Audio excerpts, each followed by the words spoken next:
వచ్చాము. అంశాత్మ నుంచి తిరిగి మళ్ళీ మన పూర్ణాత్మ దగ్గరికి మనం విస్తరించుకుంటూ ఐక్యం అవుదాం.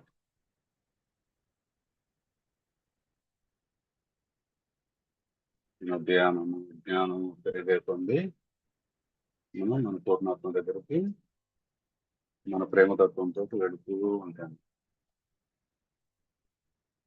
ఆనందంగా అనుభవించండి.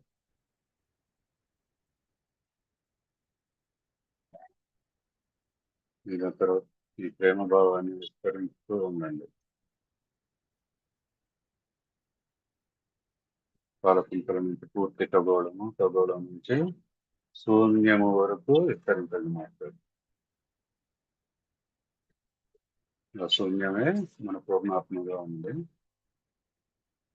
మేము ఈ పూర్ణాత్మను దర్శించండి master.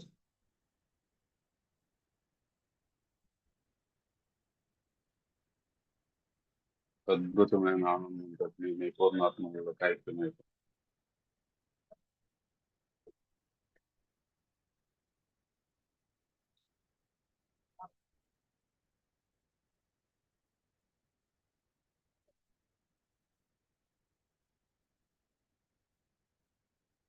Five seconds, masters. Madam 2 minutes. నిదానంగా మీ పూర్ణాత్మ నుండి మళ్ళీ బ్యాక్ రండి మాస్టర్. పాలపుంతల నుండి విశ్వంలోనికి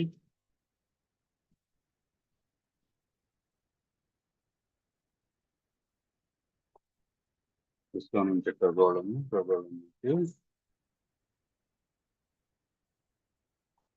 చిన్నగా సూర్యమండలం నుంచి భూమికి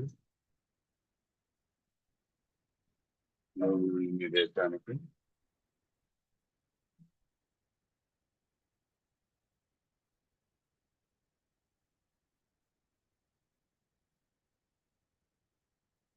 చిన్నగా మీ దేశంలో రాష్ట్రము జిల్లా అదేవిధంగా ఈ గ్రామానికి చిన్నగా మీ స్థూల శరీరం ప్రవేశించింది మాస్టర్.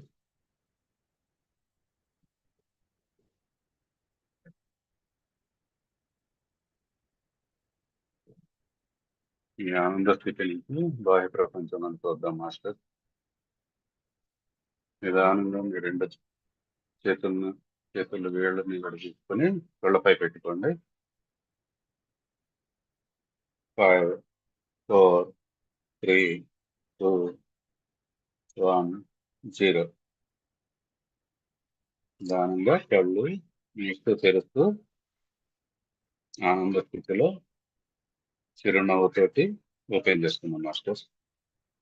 ఇటువంటి అద్భుతమైనటువంటి జ్ఞానాన్ని అందించిన మన పరమ గురువులందరికీ కూడా ఒక కృతజ్ఞతలు తెలియజేస్తున్నాం. Okay madam. Thank you sir.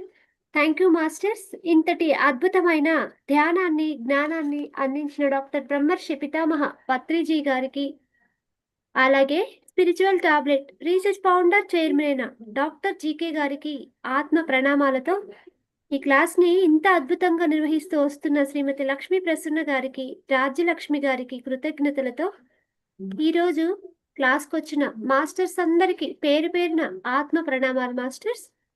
Spiritual tablet అద్భుతాలలో వన్ ఆఫ్ ద అద్భుతంగా ఉన్న సార్ రామకృష్ణ ప్రసాద్ గారు ఒంగోలు నుంచి వచ్చారు మాస్టర్స్. వారు సీనియర్ పిరమిడ్ మాస్టర్గా స్పిరిచువల్ టాబ్లెట్లో సర్వీస్ చేస్తూ, అలాగే ధ్యానం అందరూ ధ్యానం చేయాలనే తపనతో వారు సర్వీస్ చేస్తున్నారు. ఈరోజు నిజంగా జ్ఞానమే ఔషధమా అనే పదానికి అర్థం చెప్తూ వారు ఈరోజు వారి యొక్క ఎక్స్పీరియన్స్ని వారి మాటల్లో ధ్యానానికి ముందు జీవితం, ధ్యానం తర్వాత వారి యొక్క అనుభవాలను రియల్ లైఫ్లో వారు ఆ మెరాకిల్స్ని ఇప్పుడు వారి మాటల్లోనే విందాం మాస్టర్స్.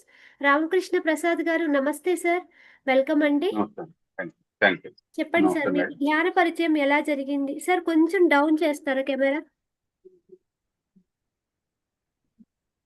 ఓకే, కొంచెం సార్. ఓకే సార్, నమస్తే సార్, చెప్పండి సార్. నమస్తే. కొంచెం చీకటిగా అనిపిస్తుంది సార్. అది పవర్ పోయింది, వస్తుంది 2 minutes లో. Okay sir, continue sir. Yes madam, thank you masters.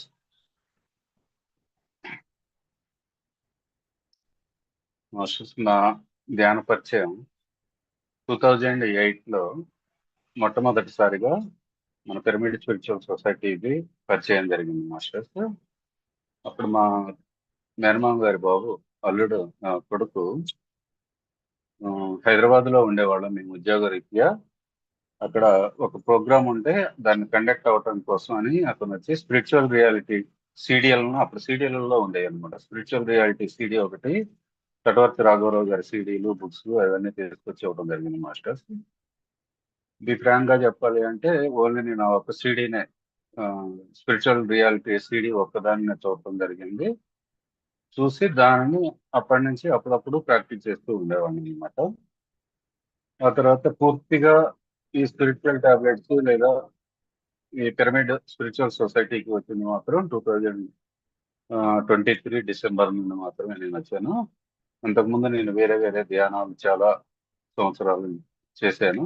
అంటే యోగా కానీ వాటన్నిటిలో ప్రవేశించాను అనమాట. ఆ విధంగా దాదాపు 7-8 మంది గురువుల దగ్గర మారటం జరిగింది. అంటే మారటం మీన్స్ అలా ఒక్కొక్క గురువు దగ్గర నుంచి ఒక్కొక్కటి నేర్చుకుంటూ అలా 2023 డిసెంబర్లో మన కట్టాల్, మా మిసెస్ యొక్క ప్రోద్బలంతో నేను కట్టాల్ రావటం జరిగింది. అక్కడికి వచ్చిన దగ్గర నుండి ఈ పిరమిడ్ సొసైటీలో ప్లస్ ఈ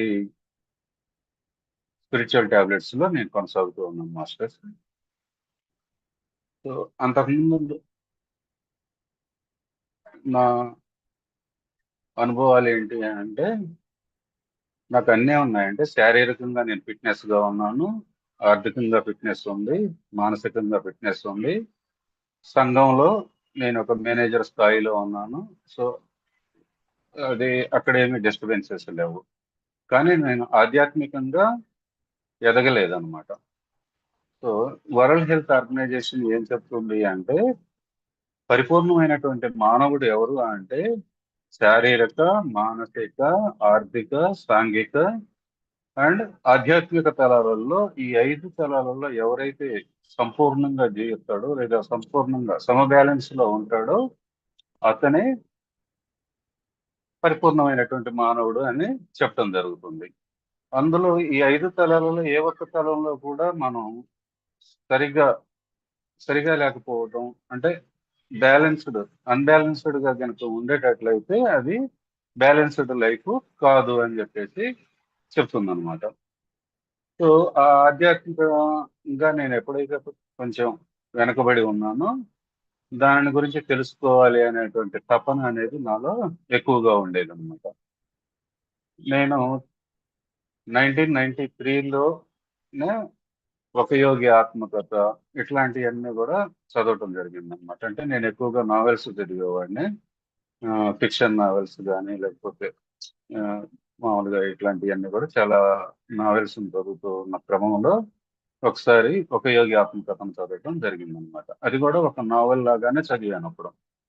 ఆ విధంగా దాదాపుగా 3-4 టైమ్స్ ఆ ఒక యోగి ఆత్మకథ బుక్ను చదవటం జరిగిందనమాట. ఈ క్రియా యోగా ఆ చాప్టర్స్ అన్ని వచ్చేటప్పుడు వాటిని స్కిప్ చేసేవాడిని అనమాట. ఈ 2 శరీరాల యోగి ఇట్లా వచ్చిన వాటిని మాత్రం కొద్దిగా ఇంట్రెస్టెడ్ గా చదివేవాడిని, ఒక నావెల్ లాగా చదువుతూ ఉండేవాడిని అనమాట. అవన్నీ చదివేటప్పుడు నాలో కలిగే భావనలు ఏంటి అంటే నేను కూడా ఏదో మిరాకిల్స్ చేయాలి, ఆ మిరాకిల్స్ చేయటానికి నేను ఎటువంటి సాధన చేయాలి, ఇట్లాంటి భావనలతోటి నేను ఎక్కువగా ఉండేవాడిని అనమాట. అంటే ఆ సాధనలు ఎవరు నేర్పుతారు అనే అన్వేషణ అనేది అప్పుడు అక్కడ మొదలైంది నాకు. ఆ మొదలైన క్రమంలో ఏంటి అంటే ఆ,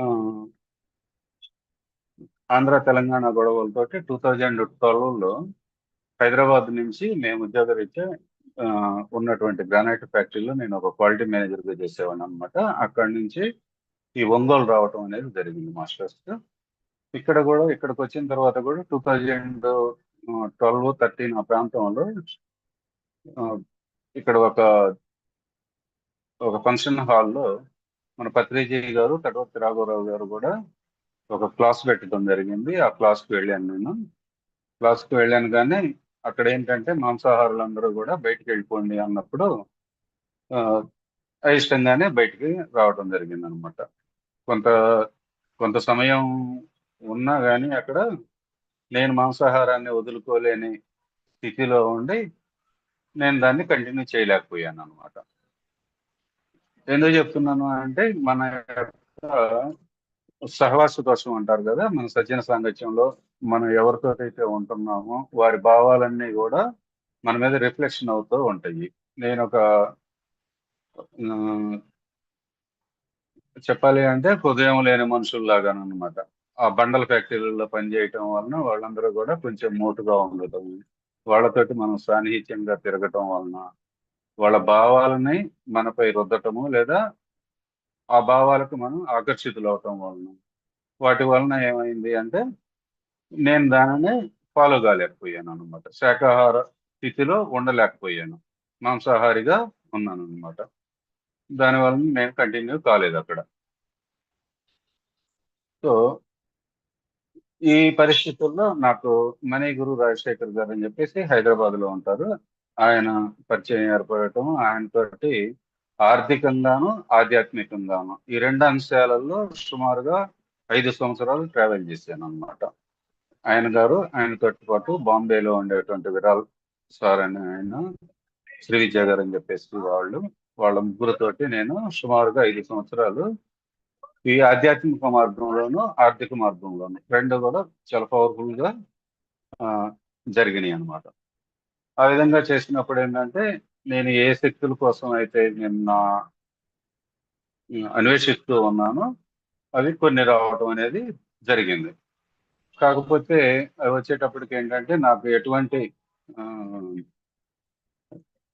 సమస్యలు అంటే ఆర్థిక సమస్యలు కానీ లేదా శారీరక మానసిక సమస్యలు ఇట్లాంటివి అంటూ ఏమీ లేవు కాబట్టి నాకు ఒక అహంకారం అనేది పెరిగిపోయింది అనమాట. బాగా అహంకారము, కోపము, ఎవరైనా ఏదైనా అంటే ఒక కోపం రావటం, అహంకారం పెరగటం, ఇట్లాంటివన్నీ కూడా అంటే నేనే ఒక ఒక సూపర్ పవర్ ని అన్న స్థితిలో నాకు తెలియకుండా అలా పెరగటం జరిగింది. ఆ విధంగా మా మిస్సెస్ ప్రోద్బలంతో నేను 2023 డిసెంబర్లో మన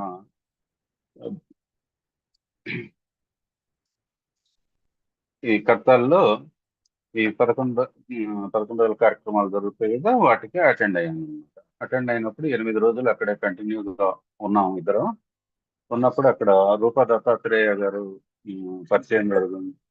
అంటే ఆ 11 రోజుల్లో ఆమె గారి పరిచయం జరగటం, కొంత నాలెడ్జ్ని అక్కడ తీసుకోవటము, ఇంకా నేను ఆధ్యాత్మికంగా ఎదగాల్సింది చాలా ఉంది, ఇంకా నేను ఇనిషియల్ స్టేజ్లోనే ఉన్నాను అని చెప్పేసి అక్కడ గుర్తించటము, ఇవన్నీ కూడా జరిగినాయి మాస్టర్స్. కానీ అహంకారం అయితే అలానే ఉంది కొంచెం. ఆ తర్వాత ఒంగోలు వచ్చిన తర్వాత ఒంగోలులో ఇక్కడ ఉమ్, ఇక్కడ పిరమిడ్ లో, ఒంగోలు పిరమిడ్ లో ఓం సంజీవిని పిరమిడ్ దొరుకుతుంది. ఆ ఓం సంజీవిని పిరమిడ్ లో ధ్యానం చేసుకోవడానికి అని చెప్పేసి వెళ్ళాము. అప్పటి వరకు కూడా నేను ఆ పిరమిడ్కి వెళ్ళలేదు అన్నమాట. లాస్ట్ 10 10 ఇయర్స్ 12 ఇయర్స్ ఇక్కడ ఉన్నా కానీ ఆ పిరమిడ్కి వెళ్ళలేదు. ఆ తర్వాత 23 తర్వాత మాత్రమే ఆ పిరమిడ్కి వెళ్ళడం జరిగింది. అక్కడ రాఘవరావు గారు, చంద్రావతి మేడం గారు వీళ్ళ పరిచయం జరిగింది. వాళ్ళ పరిచయం తోటి వాళ్ళ ఇళ్ళు కూడా మా కాలనీలోనే దగ్గరగా ఉండటం వలన వాళ్ళ ఇంటికి రెగ్యులర్ గా వెళుతూ ఉండటం జరిగింది మాస్టర్స్. వాళ్ళ ఇంటి దగ్గర 3 days స్పిరిచువల్ టాబ్లెట్స్ క్లాసెస్ జరిగినాయి. ఆ, మార్చి 24లో అప్పుడు ఆ క్లాసెస్ అటెండ్ అవటము, అక్కడ కొంత జ్ఞానాన్ని తీసుకోవటము, అక్కడ దేవరాజు గారు వాళ్ళంతా పరిచయం కావటం, ఆ విధంగా అక్కడ కొంత జ్ఞానాన్ని సమకూర్చుకున్నాను. అక్కడి నుంచి నేను గ్రాడ్యువల్ గా నా అహంకారాన్ని, కోపాన్ని కొద్ది కొద్దిగా తగ్గించుకుంటూ వచ్చాను మాస్టర్స్.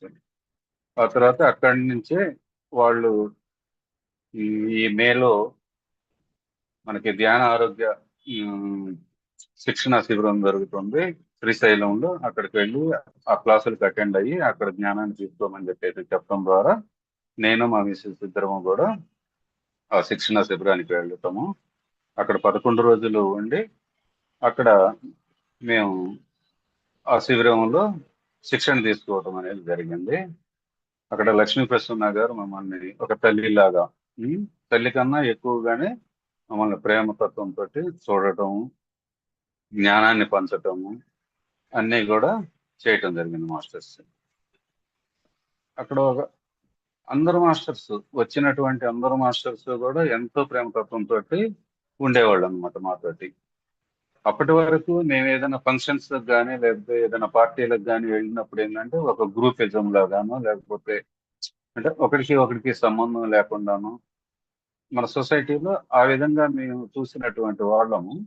అక్కడికి వెళ్ళిన తర్వాత ఆ పార్టీ మెంబర్స్ 45 మెంబర్స్ అట్లా ఉన్నాము. ఆ 45 మెంబర్స్ కూడా ఒకే యూనిటీగా ఉండటము, ఆ, అక్కడ ఎంతో ప్రేమతత్వంతో ఉండటం అనేది బాగా గమనించటం అనేది జరిగింది. అక్కడ నాయకర్ గారు కూడా మార్నింగ్ టైమ్స్ లో ఆయన మెడిటేషన్ చేయించటము, ఆ మెడిటేషన్ లో నాకు సూక్ష్మ శరీరయానం జరగటము, ఇట్లాంటివన్నీ కూడా ఎన్నో అద్భుతమైనటువంటి అనుభవాలు వచ్చినాయి మాస్టర్స్.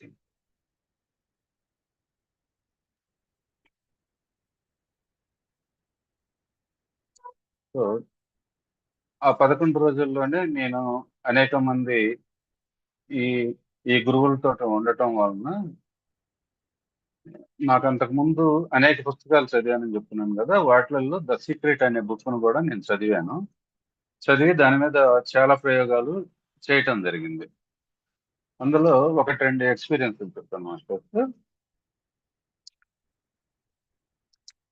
అప్పుడు మేము హైదరాబాద్ లో ఉండేటప్పుడు సీక్రెట్ బుక్ చదవటం జరిగింది. నేనేమనుకునేవాడిని అంటే దాని మీద కొద్దిగా ఎక్స్పీరియన్స్ చేస్తే మనకు ఒక ఐడియా వస్తుంది అన్న ఉద్దేశంతో ఒక బస్సు రిజర్వేషన్ నాకు జరిగినా కానీ నేను ఆ బస్సు ఎక్కి టికెట్ చూపించిన తర్వాత ఆ బస్సు మిస్ కావాలి, కానీ నేను నా గమ్యాన్ని సురక్షితంగా ఎటువంటి ఇబ్బంది లేకుండా చేరుకోవాలి అనేటువంటి ఒక థాట్ వచ్చింది. ఆ విధంగా నేను హైదరాబాద్ నుంచి మా ఊరు చిలకలూరుపేట వచ్చే బస్సుని ఎక్కటం, ఒంగోలు బస్సే అది. చిలకలూరుపేట మీద నుంచి వచ్చాయి అన్నమాట అప్పుడు బస్సులు. ఆ విధంగా నేను ఆ టికెట్ చూపించిన తర్వాత కిందకి దిగి ప్యాస్ పోసుకొని వచ్చేటప్పటికి ఆ బస్సు వెళ్ళిపోవటం, మళ్ళీ తిరిగి అదే ఒంగోలు బస్సు ఇంకొక వేరే ఒంగోలు బస్సు రావటం, దాంట్లో మళ్ళీ అప్ టు నాగార్జున సాగర్ దాటేంత వరకు కూడా ఆ బస్సులో ట్రావెల్ చేసి ఎటువంటి ఇబ్బంది పడకుండా తిరిగి మళ్ళీ ఈ బస్సులోకి ఎక్కి ఈ బస్సులో నుంచి రావటం, ఇట్లా ఒక అనుభవం జరిగింది మాస్టర్స్.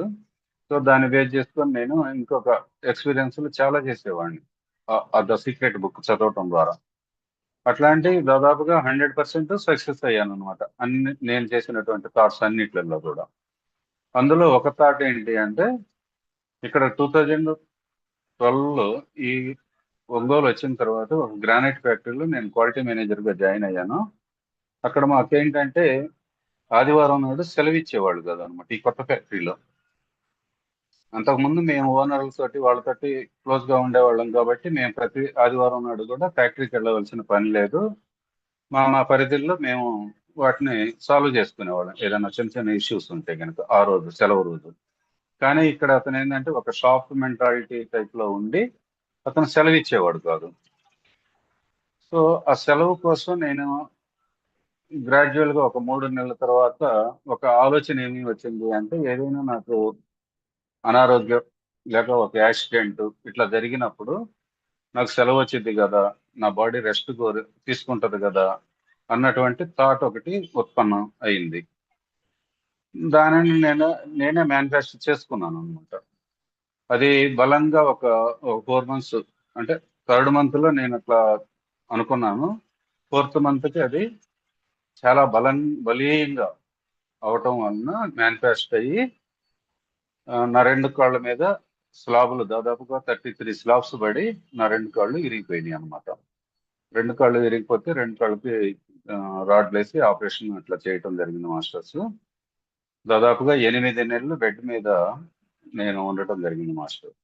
అంటే ఒక సరికాని ఆలోచనలు చేయటము ఇది ఎంత ప్రమాదకరమో నాకు అప్పుడు తెలిసేది కాదు. అంటే ఒక అజ్ఞానంతోటో లేకపోతే ఒక మూర్ఖత్వంతోటో చేసుకున్నటువంటి థాట్స్ అన్నమాట అవన్నీ కూడా. అంటే మా థాట్ రిలీజింగ్ అనేది కూడా ఎంత సక్రమంగా ఉండాలి అనేది చెప్పడం కోసం ఇది చేయటం జరుగుతుంది మాస్టర్స్.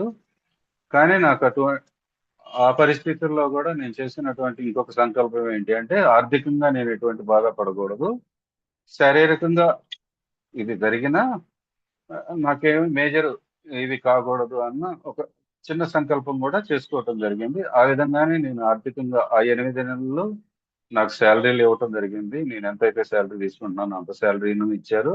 ఆ తర్వాత కూడా ఒక పెద్ద మొత్తంలో అమౌంట్ ఇచ్చేసి నన్ను ఆ ఫ్యాక్టరీ నుంచి తీసేయటం జరిగింది అనమాట. అదే విధంగా నేను ఆరోగ్యంగా కూడా కొంచెం ఉమ్, 2 కాళ్ళకి యాక్సిడెంట్ జరిగి ఇరిగిపోయినా కానీ 2 కాళ్ళకి రాడ్లు వేసి ఆపరేషన్ చేసినా కానీ అంత పెద్దగా డిఫెక్ట్ అనేది ఏమీ కానరాలేదన్నమాట నా బాడీలో. దానివల్ల ఏమైందంటే మా ఫ్యామిలీ మెంబర్స్ వీళ్ళు సఫర్ అయ్యారే కానీ నేను మాత్రం శారీరకంగా ఎటువంటి సమస్యల్ని ఎదుర్కోవట్లేదు ప్రజెంట్ కూడా. కానీ అప్పుడు ఏమైంది అంటే ఈ కుడి కాలి బొటనవేలు నరం అనేది బాగా పెట్టేసింది మాస్టర్స్. అది వంగేది కాదనమాట. సుమారు 12 సంవత్సరాలు 11 సంవత్సరాలు ఆ విధంగా ఇబ్బంది పడ్డాను దాంతో. అసలు కుడికాలి బొటనవేలు అనేది వంగేది కాదు, బాగా స్ట్రైట్ గా ఉండేది అనమాట. ఎప్పుడైతే నేను ఈ స్పిరిచువల్ టాబ్లెట్స్ ఈ క్లాసులకి వచ్చి మన శ్రీశైలంలో ఈ క్లాసులు వినటం మొదలు పెట్టాను, అప్పుడు 9వ రోజు ఆ సమయంలో ఎందుకో కాలు బటన్ వేలు ఇలా ఇలా అంటే బెండ్ అయిపోయింది అనమాట. కంప్లీట్ గా బెండ్ అయిపోయి రెగ్యులర్ వేళ్ళు లాగానే వచ్చేసింది. ఇదేంటి ఇలా రావటానికి గల కారణం ఏంటి అని అక్కడ ఉన్నటువంటి సీనియర్ మాస్టర్స్ ని అడిగితే అది హాస్టల్ సర్జరీ జరిగి ఉంటుంది మీకు అని చెప్పేసి చెప్పడం జరిగింది మాస్టర్స్. అంటే అంటే ఎందుకు చెప్తున్నాం అంటే అక్కడ ఉన్నటువంటి ఉమ్, మనం సామూహిక ధ్యానాలు అనేవి బాగా ఎక్కువగా చేసుకోవటం వలన ఉమ్, తర్వాత ఒక ఒక పుణ్యక్షేత్రంలోనూ ఉండటము, ఇంకొకటి హయ్యర్ ఎనర్జీస్ కలిగినటువంటి మాస్టర్స్ సహజీవనం వాళ్ళతోటి కలిసి ఉండటం వలన ఆ 9 రోజులు 10 రోజులు వాటన్నిటి వలన కూడా ఆ హాస్టల్ మాస్టర్స్ వచ్చేసి నాకు సర్జరీ చేసి ఉంటారని చెప్పేసి నేను మనస్ఫూర్తిగా భావించాను మాస్టర్స్.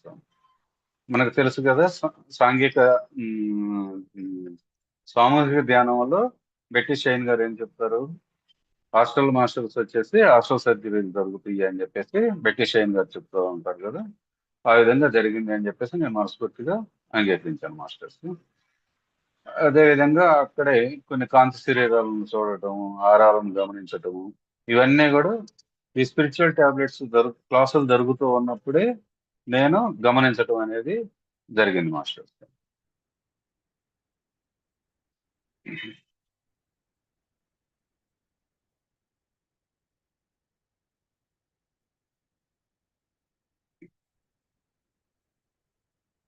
సో ఇది అంటే మనకి ధ్యానానికి ముందు ఏంటి అంటే ఒక అహంకారపూరితంగా ఉండేవాడిని, చాలా కోపంగా ఉండేవాడిని. ఈ ధ్యానం తరువాత ఏం జరిగింది అంటే ఈ స్పిరిచువల్ టాబ్లెట్స్ లో జాయిన్ అయిన తర్వాత నా అహంకారాన్ని నేను గుర్తించగలిగాను. దాని నుండి నెమ్మదిగా బయటికి రావటం అనేది జరుగుతూ ఉంది మాస్టర్స్. ఇప్పటికీ కొంచెం ఉంది అని అనిపించినా దాని నుంచి చిన్నగా నెమ్మదిగా బయటికి వస్తూ ఉన్నాను అనమాట. పవర్ బైన్ మాస్టర్స్ కంటిన్యూ అవుదాం. పంజా గారు క్లాస్ ఏం పడుతుంది కదా. వినిపిస్తుంది మాస్టర్, కంటిన్యూ చేయండి. Okay okay thanks.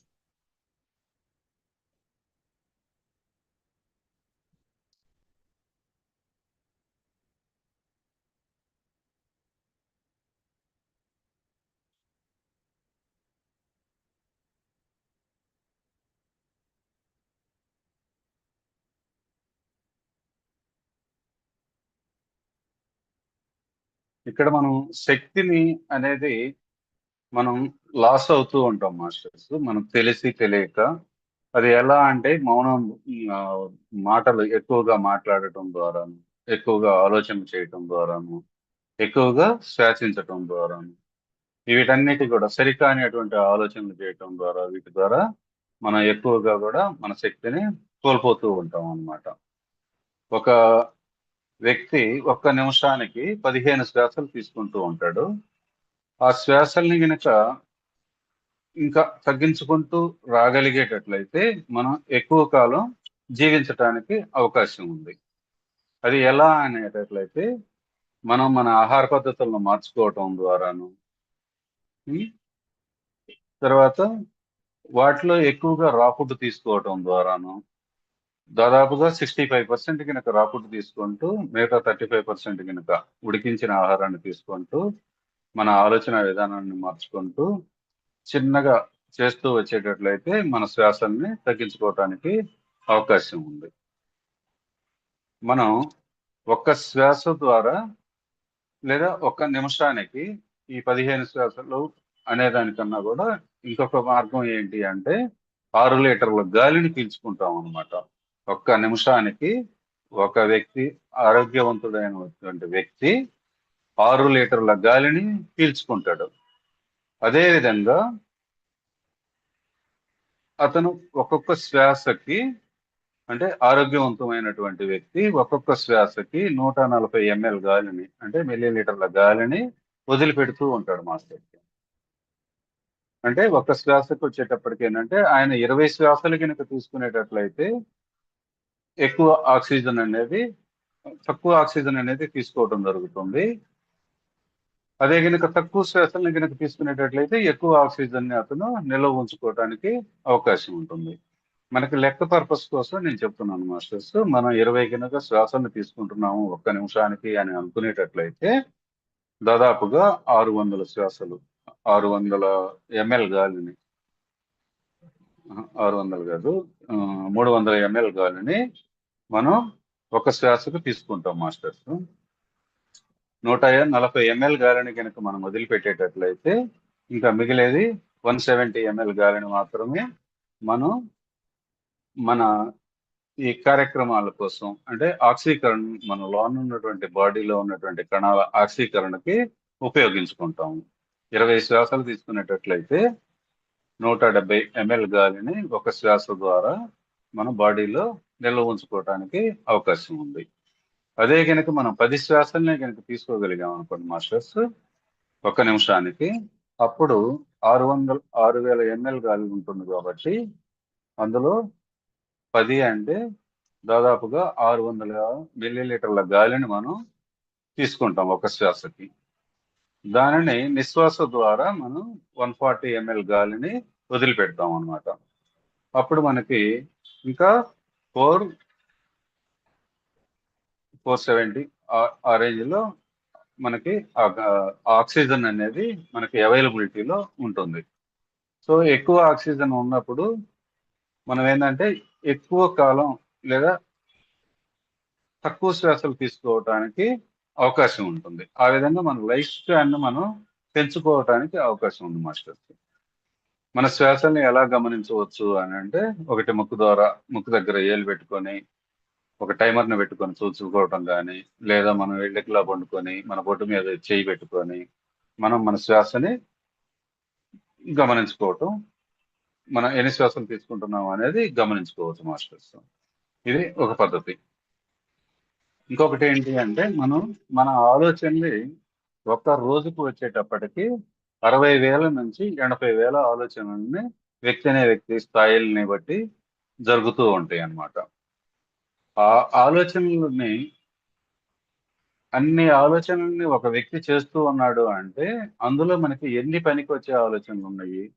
సుమారుగా 1% కూడా మనకి పనికొచ్చే ఆలోచనలు ఉండవు అనమాట. అంటే తక్కువ ఆలోచనలు, మనకు పనికొచ్చే ఆలోచనలు చాలా తక్కువగా చేస్తూ ఉంటాము. వ్యర్థపు ఆలోచనలే చాలా ఎక్కువగా చేస్తూ ఉంటాం మాస్టర్స్. అందులో మనకు పనికొచ్చే ఆలోచనలను మనం గనక గమనించుకోగలిగి వాటిని గనక మనం ఇంప్లిమెంట్ చేసుకుంటూ పోతే మనం ఆధ్యాత్మికంగాను ఆర్థికంగాను ఎంతో పురోగతిలో పురోగతిని చెందుతాం మాస్టర్స్. చిన్నగా నిదానంగా మన సాధన ద్వారా మన సరికాని అటువంటి ఆలోచనల్ని మనం నిరోధించుకుంటూ రాగలగలము. అదంతా కూడా సాధన ద్వారా మాత్రమే ఉపయోగపడుతూ ఉంటుంది. మనం మన ధ్యాన స్థితిలో చేతులు రెండు కూడా వేళ్ళల్లో వేళ్ళు బిగించి పెట్టుకోమని అంటారు. అట్లా కనుక మనం స్ట్రైట్ గా కూర్చొని మన చేతుల్లో కనుక వేళ్ళల్లో వేళ్ళు కనుక బిగించుకొని మనం కూర్చున్నప్పుడు త్రిభుజాకారంగా ఉండి లేదా పిరమిడ్ ఆకారంగా ఉండి మన చేతి చివరి బొటన వేళ్ళు చిటికన వేళ్ళు రెండూ కూడా భావనా కండరం అనేటువంటి లేదా మూలాధారం దగ్గర ఉండేటువంటి భావనా కండరాన్ని టచ్ అవుతూ ఉంటాయి మాస్టర్స్. ఆ విధంగా భావనా కండరాన్ని టచ్ అవటం వలన కూడా మన ఆలోచనల్ని కంట్రోల్ చేసుకోవటానికి అవకాశం ఉంది. మనకి ఎట్లయితే నాడి కొట్టుకుంటూ ఉంటుందో దానిని కూడా ఆ భావనా కండరాన్ని కూడా మన చిటికన వేళ్ళు తగలటం ద్వారా మనం గమనించవచ్చు అనమాట. ఆ భావనా కండరాన్ని ఎప్పుడైతే మనం మన చిటికన వేళ్ళు కనుక ప్రెస్ చేయటం లేదా ఆపటం జరిగిందో అప్పుడు మన ఆలోచనలు కూడా నిదానంగా ఆగిపోవటానికి అవకాశం ఉంది మాస్టర్. అదేవిధంగా ఇందాక మనం సంగీత ధ్యానం చేసాము లేదా నాద ధ్యానం అంటాము. ఈ నాద ధ్యానం వలన కానీ సంగీత ధ్యానం వలన కానీ వీటి వలన ఏమవుతుంది అంటే మన 2 DNA నుండి 12 DNA వరకు అప్గ్రేడ్ కావటానికి ఈ ధ్యానం అనేది సంగీత ధ్యానం అనేది ఉపయోగపడుతుంది మాస్టర్స్.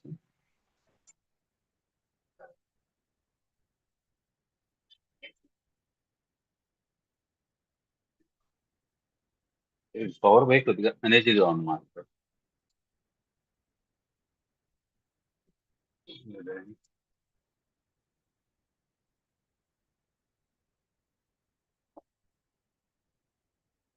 మాస్టర్ మీరు స్పిరిచువల్ టాబ్లెట్ నాలెడ్జ్ ని ఎలా ఇంప్లిమెంట్ చేశారు? అట్లా ఏ టాబ్లెట్స్ మీరు దేనికి ఎలా ఉపయోగపడింది మీకు?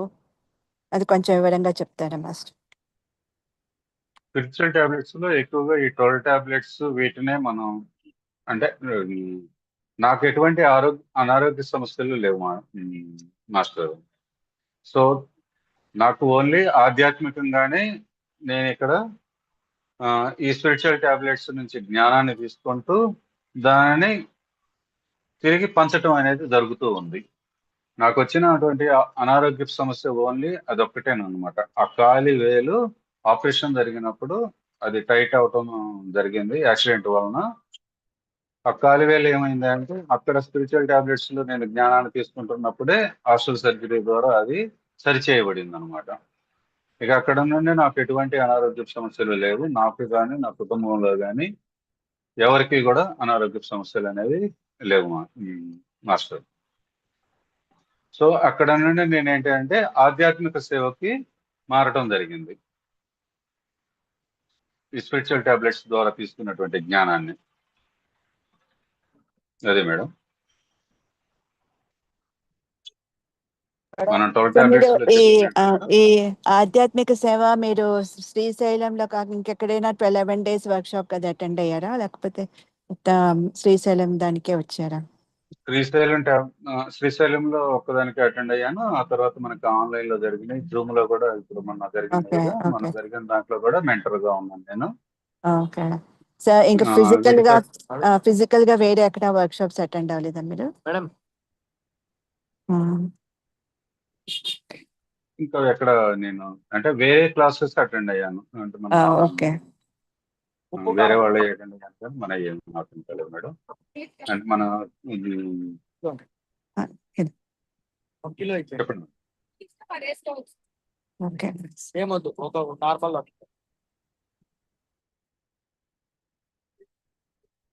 ఇప్పుడు ప్రెజెంట్ అయితే నేను లాస్ట్ సెప్టెంబర్ నుండి క్లాసెస్కి వెళుతూ అంటే 1 day క్లాసెస్ తర్వాత వీటి గురించి స్కూల్స్కి వాటికి వెళ్ళి ధ్యాన ప్రచారం చేస్తూ ఉన్నాను మేడం. అప్పుడు లేవు 1 day క్లాసెస్ లో మాత్రం ఎక్కువగా ఈ మన 12 టాబ్లెట్స్ గురించి చెప్తాము, తర్వాత నా ఈ చిన్న ధ్యానానుభవాలను చెప్తాము, వన్ డే క్లాసెస్ కంప్లీట్ చేయటం ఇట్లా జరుగుతూ ఉంది మేడం.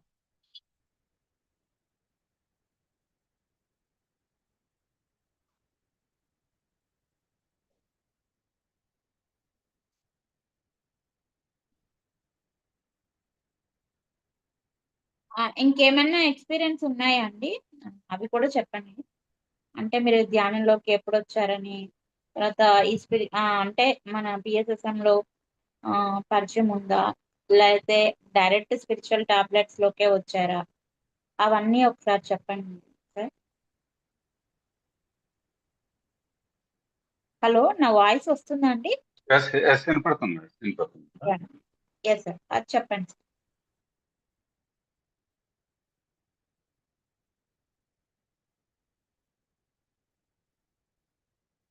ఇక్కడ మన పత్రిజయ్ గారు, చటవర్తి రాఘవరావు గారు క్లాసు దాదాపు 2012-13 అట్లా పెట్టడం జరిగింది మేడం మాస్టర్స్. ఇక్కడ పెట్టినప్పుడు ఫస్ట్ తటవర్తి రాఘవరావు గారు ఏం చెప్పారు అంటే, మాంసాహారులంతా కూడా బయటికి వెళ్ళిపోండి అని చెప్పడం జరిగింది. నేనేంటి అంటే, సరే ఏం చేస్తారో చూద్దాము అన్నట్లుగా అలానే నేను కూర్చోవడం జరిగింది అనమాట. ఫస్ట్ లేచి కూర్చొని, తర్వాత లేచి పోవటానికి రెడీ అయి కూడా మళ్ళీ తిరిగి కూర్చోవడం జరిగింది.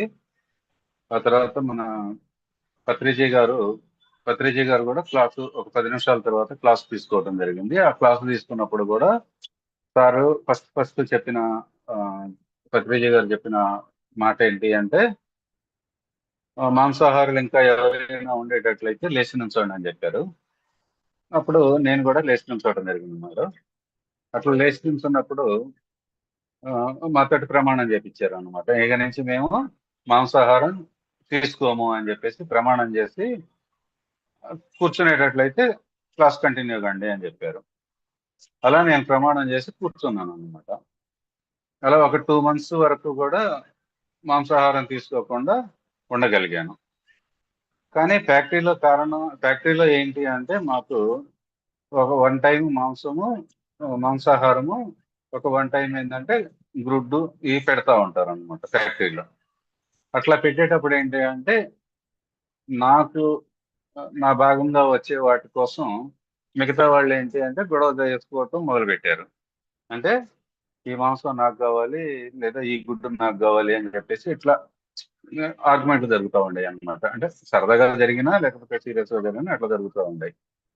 ఒక 2 months 3 months తర్వాత నాకు అనిపించింది ఏంటి అంటే, ఆ సావాస దోషం వలన నా గుడ్డు వాడు తింటాం ఎందుకు, నా మాంసం వాడు తింటాం ఎందుకు అన్నట్లుగా ఇక నేనే తినటం మొదలు పెట్టాను అనమాట. అంటే మనకి సజ్జన సాంగత్యం అనేది ఎంత ఇంపార్టెంట్ లేదు అనేది చాలా ఇక్కడికి వచ్చిన తర్వాత ఇప్పుడు నాకు తెలుస్తూ ఉందన్నమాట.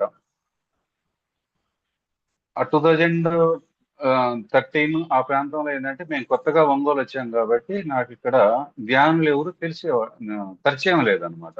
ఆ పరిచయం లేనందువలన నా ఆధ్యాత్మిక ప్రగతి అనేది బాగా కుంటుపడటానికి అవకాశం ఉంది. ఇంకొక 11 years 10 years ఇంకా బ్యాక్ వెళ్ళిపోయాను అనమాట నేను. లేకపోతే ఇంకా 10 years బ్యాక్ ముందే నేను ఇంకా దీంట్లోకి రావడానికి అవకాశం ఉండేది. అది ఒక ఎక్స్పీరియన్స్ గా మనం చెప్పుకోవచ్చు మాస్టర్స్.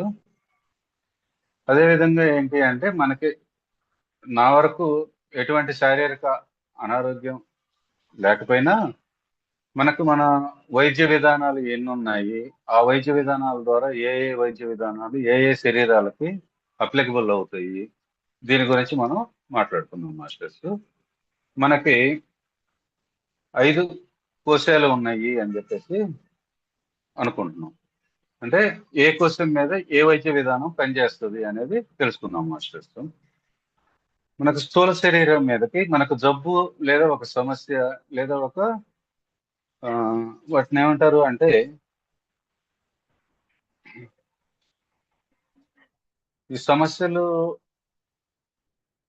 పర్యాయ పదాలుగా ఏం చెప్పుకుంటాం అంటే, కష్టము, బాధ, లేకపోతే దుఃఖము, విపత్తు, అనారోగ్యము, ఇట్లాంటివన్నీ కూడా పర్యాయ పదాలుగా చెప్పుకుంటూ ఉండేటట్లయితే, ఇవన్నీ కూడా మన మానసిక విషయాల వల్లనే వస్తూ ఉంటాయి అన్నమాట. మనం మనం ఆలోచించే విధానాన్ని బట్టే వస్తూ ఉంటాయి. వీటన్నిటిని ఈ జబ్బులన్నీ కూడా సైకోసోమాటిక్ ప్రాబ్లమ్స్ అనేది చెప్పేసి డిసీజెస్ గా కింద ట్రీట్ చేసుకుంటా ఉంటాం. అయితే ఇవన్నీ కూడా ఎక్కువగా మన మానసిక సమస్యలు గనక ఉండేటట్లయితే, మన ఆలోచనలు గనక ఉండేటట్లయితే వాటి రిఫ్లెక్షన్ ఎక్కడ వస్తుంది అంటే మన శారీరకంగాను, మానసికంగాను, ఆర్థికంగాను ఈ 3 రంగాల మీద మరియు సాంఘిక తలాలలో కూడా చూపిస్తూ ఉంటుంది. సో మనకు మెయిన్ ఏదైనా ఒక సమస్య అనే బదులు నేనేమంటాను అంటే ఛాలెంజెస్ అని అంటాను అనమాట. ఇట్లాంటి కనుక ఛాలెంజెస్ కనుక వచ్చేటట్లయితే మనం మొట్టమొదటిగా ఏం కోల్పోతాము? మన ఆనందాన్ని కోల్పోతాము, శక్తిని కోల్పోతాము, అదేవిధంగా డబ్బును కూడా కోల్పోతాం అనమాట. ఆర్థికంగా కూడా ఇబ్బంది పడుతూ ఉంటాం. ఈ 3 కూడా కోల్పోతూ ఉన్నప్పుడు వాటి నుంచి మనం ఎలా బయటపడాలి అనేది కనుక మనం చూసుకునేటట్లయితే మనకి యాక్చువల్ గా సమస్య లేదా ఛాలెంజ్ అనేది మన ఆనందమయ శరీరంలో వస్తూ ఉంటుంది. కానీ మన ట్రీట్మెంట్ లేదా మనం ఏదైనా కనుక ప్రొసీజర్ ని కనుక ఫాలో అయ్యేది ఏమన్నా ఈ ఫిజికల్ బాడీ మీద మనం ఆ ట్రీట్మెంట్ అనేది చేయటం జరుగుతూ ఉంది. అంటే సమస్య ఒక చోట ఉంది, మందు ఒకదానికి వేస్తా ఉన్నాం అనమాట. అలా వేసేటట్లయితే అది సరి అయినటువంటి వైద్యం కాదు అని చెప్పేసి మనం తెలుసుకోవాలి మాస్టర్స్. సో ఇప్పుడు మన వైద్య విధానాలలో ఏమున్నాయి అంటే ఎన్నో రకాలైనటువంటి వైద్య విధానాలు ఉన్నాయి. అల్లోపతి కానీ, పూజలు, లేకపోతే తావీదులు చేయటం, హీలింగ్లు చేయటం, థెరపీలు చేయటం, లేదా హోమియో వైద్యము, ఆయుర్వేదము, ఇట్లాంటివన్నీ కూడా రకరకాలైనటువంటి వైద్య విధానాలు ఉన్నాయి. ఆ వైద్య విధానాలలో ఏదైనా మనకి ఫస్ట్ సమస్య వచ్చినప్పుడు మనం ఏం చేస్తాము అంటే ఫస్ట్ ఒక డాక్టర్ దగ్గరికి వెళ్తాము. అక్కడ అతను ఈ భౌతిక శరీరాన్ని పరీక్ష చేసి అతనిచ్చేటువంటి మందులకి ఆ జబ్బు గనక తగ్గకపోయేటట్లయితే మనం మళ్ళీ ఇంకొక డాక్టర్ను మారుస్తూ ఉంటాము. అసలు మూలంలోనికి ఆ వైద్యుడు అనేవాడు వెళ్ళడు అనమాట. ఆ సమస్య యొక్క మూలంలోనికి వైద్యుడు అనేవాడు వెళ్లకుండా ఈ భౌతిక శరీరం మీద వచ్చినటువంటి జబ్బును మాత్రమే గమనిస్తూ ఆ జబ్బు తగ్గటానికి మాత్రమే మందుల్ని ఇవ్వటం అనేది జరుగుతూ ఉంటుంది. అక్కడ గనక ఆ భౌతిక శరీరం మీద గనక ఆ సమస్య గనక తగ్గనప్పుడు మనం ఏం చేస్తాము అంటే కొంతకాలం ఆ నొప్పుల్ని తీసుకుంటూ నా కర్మ ఇంతేలే అని చెప్పేసి పూజలు లేదా పునస్కారాలు లేదా అంటే మొక్కుకోవటాలు లేదా గుళ్ళకి వెళ్ళేసి అక్కడ ఉన్నటువంటి పూజారులతోటో లేకపోతే ఈ ముస్లిమ్స్ దగ్గరికి అయితే దర్గాలకి వాటికి వెళ్ళేసి తాయిదులు కట్టించుకోవటము లేదా హీలింగ్లు చేపించుకోవటము లేదంటే రేకి థెరపీలు ఇట్లాంటివన్నీ కూడా చేపించుకుంటూ మన రెండో శరీరం అయినటువంటి ప్రాణమయ శరీరానికి ఆ వైద్యాన్ని చేపించటం అనేది జరుగుతూ ఉంటుంది అనమాట.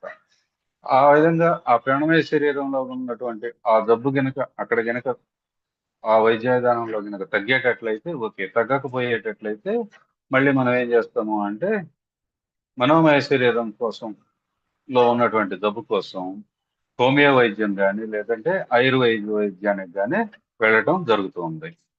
అక్కడ గనక మనం ఆ వైద్యానికి కనుక వెళ్ళేటట్లయితే ఆ హోమియోపతి డాక్టర్ ఏం చేస్తాడంటే మన 7 తరాలను అంటే మన తండ్రి తరపున తల్లి తరపున ఉన్నటువంటి 7 తరాలను కూడా గమనిస్తూ వాళ్ళకి ఆ ప్రీవియస్ గా ఉన్న ఆ తరాలలో వాళ్ళకి ఏమైనా ఆ జబ్బు ఉందా లేదా అనేది గమనిస్తూ అన్ని వివరాలను తీసుకొని మనకి ట్రీట్మెంట్ చేయటం అనేది జరుగుతుంది మాస్టర్స్.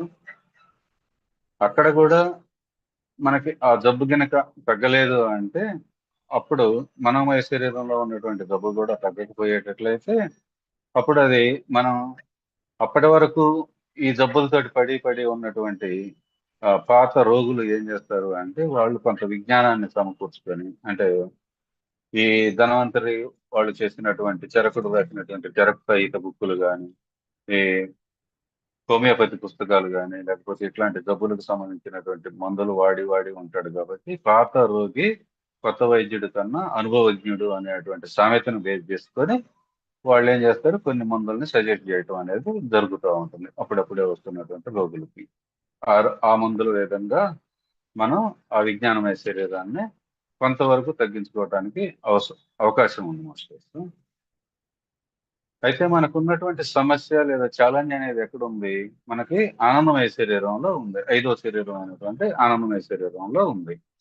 దానిని తగ్గించుకోవడానికి మనం ఏం చేయాలి అంటే ఆధ్యాత్మికంగా లేదా ఈ ధ్యానం గనక ఎక్కువగా చేస్తూ శక్తిని గనక ఎక్కువగా గ్రహిస్తూ వస్తే అప్పుడు మనం ఆనందమయ శరీరంలో ఉన్నటువంటి జబ్బును తగ్గించుకోవడానికి అవకాశం ఉంది. ఆ శక్తిని ఎలా గ్రహించగలము అంటే మనం వ్యక్తిగత ధ్యానం ద్వారాను మనకి ఈ 12 టాబ్లెట్స్ అక్కడి నుంచి మనకి వస్తూ ఉంటాయి అన్నమాట. ఈ ఆనందమయ శరీరంలో శక్తిని గ్రహించడానికి వ్యక్తిగత ధ్యానము, పౌర్ణమి ధ్యానము, అమావాస్య ధ్యానము, అదేవిధంగా ఈ పిరమిడ్ ధ్యానము, ఇలా మనం ఈ ధ్యానాల ద్వారా శక్తిని తీసుకుంటాము. ఆ శక్తిని నిలుపుకోవడానికి వచ్చేటప్పటికేమన్నా శాకాహారాన్ని తీసుకోవటము, మౌనంగా ఉండటము, వాటి ఏంటి అంటే మౌనంగా ఉండటం ద్వారా మనం ఆ శక్తిని నిలుపుకోవడానికి అవకాశం ఉందన్నమాట. ఎప్పుడైతే మనం ఈ రోజు కూడా అమావాస్య ఈ ధ్యానం కనుక చేసేటట్లయితే అపారంగా ఈ విశ్వంలో ఉన్నటువంటి శక్తి మన కాస్మిక్ ఎనర్జీ అనేది మన భ్రమరంధ్రము ద్వారా మన నాడీ మండలం అంటే సెకండ్ బాడీ అయినటువంటి ప్రాణమయ కోశం మొత్తము కూడా ఏమైనా బ్లాకేజెస్ ఉండేటట్లయితే ఆ బ్లాకేజెస్ మొత్తం క్లియర్ అయిపోయి సంపూర్ణ ఆరోగ్యవంతులుగా అవుతాము అని చెప్పేసి మనం చెప్పడం జరుగుతూ ఉంది. ఆ విధంగా మనం శక్తిని తీసుకోవటం అనేది అపారమైనటువంటి శక్తిని తీసుకోవటం అనేది జరుగుతూ ఉంది మాస్టర్.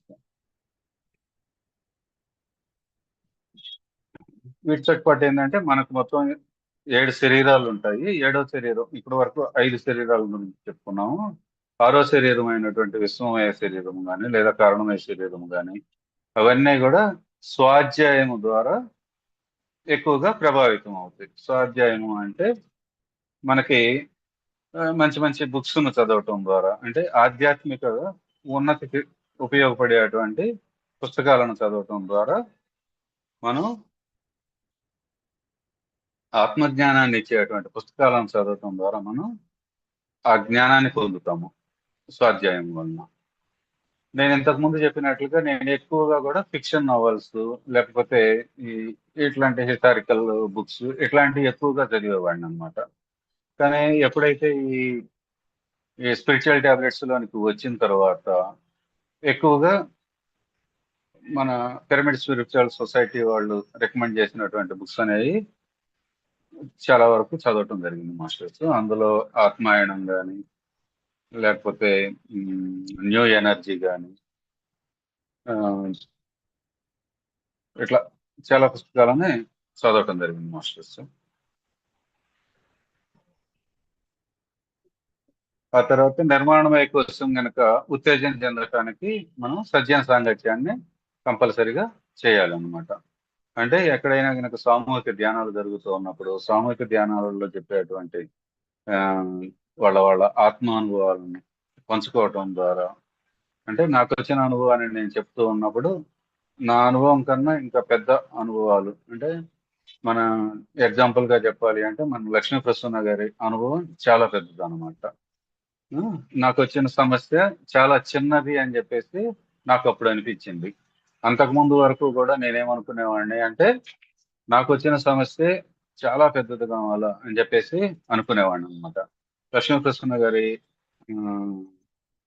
సమస్య కానీ లేదా ఆ ఛాలెంజ్ కానీ విన్న తర్వాత నా సమస్య గోటి ఎంత అని చెప్పేసి నాకు తెలియటం జరిగింది. అట్లాంటి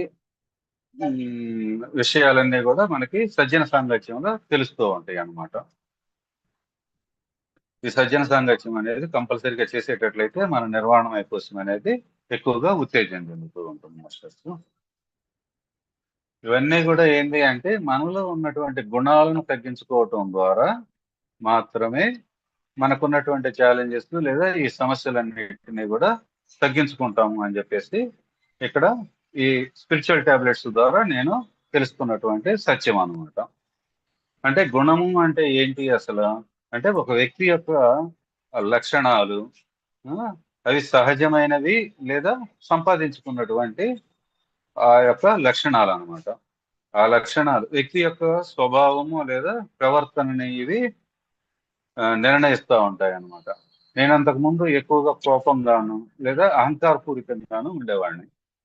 మనకి ఒక చిన్న ఎగ్జాంపుల్ లేదా ఒక అనుభవం షేర్ చేయగలగాలి అని అనేటట్లయితే, ఆ, నేను శ్రీశైలంలో ఉన్నప్పుడు ఆ, ఒక టీములుగా ఏర్పడమన్నారు అనమాట. ఏది ఈ సేవ కోసం. సేవ అనేది చేసేటట్లయితే మన అహంకారాన్ని కానీ లేదా మన ఆధ్యాత్మిక ప్రగతికి ఉపయోగపడుతుంది అనమాట. అలా టీములుగా ఏర్పడమన్నప్పుడు నేను, నాయకర్ గారు, ఇంకొక ఇద్దరు నలుగురము కలిసి ఒక టీమ్గా ఏర్పడ్డాము. ఆ టీమ్గా ఏర్పడి మేము చేసే వర్క్ ఏంటి అంటే బాత్రూమ్ల క్లీనింగ్, ఆ ఆ ఏరియాలన్నీ కూడా పరిశుభ్రంగా ఉంచడం అనేది మా మా వర్క్ లో ఒక భాగంగా ఉందన్నమాట. అప్పుడు మొదటి 2 రోజులు కొంచెం ఇష్టంగానే చేయటం జరిగింది, ఆ బాత్రూమ్ క్లీనింగ్ అదంతా కూడా. 3వ రోజు నుంచి నాకు అనిపించినటువంటి భావన ఏంటి అంటే, అసలు నేనేంటి, ఆ, నేను చేస్తున్న పని ఏంటి, నా హోదా ఏంటి, ఇలా ఆ, ఒక భావన అనేది నా మనసులో ఏర్పడింది. అంటే ఇది ఎందుకు చెప్తున్నాను అంటే మాస్టర్స్, ఆ 2 రోజులు ఫస్ట్ 1-2 రోజులు ఆ బాత్రూమ్లు క్లీన్ చేసినంత వరకు కూడా నేను బాత్రూమ్కి వెళ్ళినప్పుడు ఎటువంటి డిస్టర్బెన్స్ అనేది జరగలేదన్నమాట ఆ బాత్రూముల్లో. కానీ ఎప్పుడైతే ఈ 3వ రోజు నుంచి నేను ఈ భావనను కలిగి ఉన్నానో, అప్పటి నుంచి ఆ ముందు పోయిన వాళ్ళు నీళ్లు కొట్టకపోవటం లేదా కొంచెం అనీజీని నేను ఫీల్ అవటం అనేది జరుగుతూ వచ్చింది. ఇలా ఎందుకు వచ్చింది అని అక్కడ ఉన్నటువంటి సీనియర్లను మళ్ళీ తిరిగి ప్రశ్నించటం ద్వారా వాళ్ళు చెప్పింది ఏంటి అంటే, నీలో ఉన్నటువంటి అహంకారం తగ్గించుకోవాలి అనేటట్లయితే ఇటువంటి సేవ చేయటం ద్వారా త్వరగా నీ అహంకారం తగ్గిద్ది అని చెప్పడం జరిగింది. అంతకుముందు నేను ఉన్నటువంటి క్లాసుల్లో ఐఏఎస్ ఆఫీసర్స్ లేకపోతే ఐపీఎస్ వాళ్ళు లేదా పెద్ద పెద్ద గురువులు వీళ్ళు కూడా పోయి బాత్రూమ్లు క్లీన్ చేస్తారు. అంటే ఎక్కువగా మహాత్మా గాంధీ చరిత్రలో మనం చదువుతూ ఉంటాం అనమాట. ఆయన ఎక్కువగా బాత్రూమ్లు అవన్నీ కూడా తన అహంకారం తగ్గించుకోవటానికి అని చెప్పి ఇప్పుడు అనుకుంటున్నాను.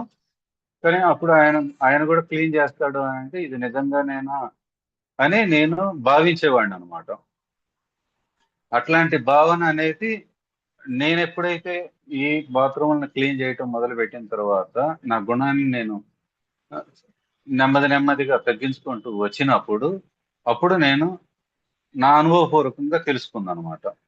ఇప్పుడు నేను ఎక్కడికైనా ఏ బాత్రూమ్కైనా వెళ్ళినా కానీ నాకు క్లీన్ గా అనిపిస్తాయి అన్నమాట. అదే ఎప్పుడో 1-2 సందర్భాలలో నాలో మళ్ళీ ఈ గుణం అంటే ఈ కోపము, అహంకారము ఇట్లాంటివి కనుక ప్రస్ఫుటం అయినప్పుడు మాత్రం మళ్ళీ నాకు అవి ఉత్పన్నం అవుతూ ఉంటాయి. సో అప్పుడు నేను ఎరుకుతోటి ఉంటాను అనమాట. చాలా ఎక్కువ ఎరుకుతోటి, ఓహో నాలో అహంకారం అనేది పెరుగుతుంది, దానిని నేను సరి చేసుకోవాలి, నేను ఇక్కడ కోపంగా ఉన్నాను లేకపోతే అహంకారంతో ఉన్నాను, దీన్ని నేను సరి చేసుకోవాలి అని నా అంతటా నేనుగా తెలుసుకుంటూ ఉన్నాను మాస్టర్స్. ఇది ఎందుకు చెప్తున్నానంటే ప్రాక్టికల్ ఎక్స్పీరియన్స్ ఇవన్నీ కూడా ఎవరికి వాళ్ళకే తెలుస్తూ వస్తాయి.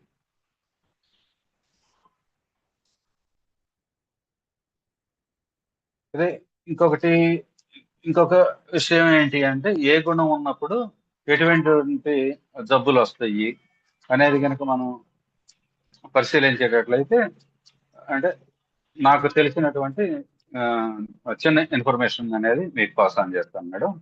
పాస్ ఆన్ చేస్తాను మాస్టర్స్.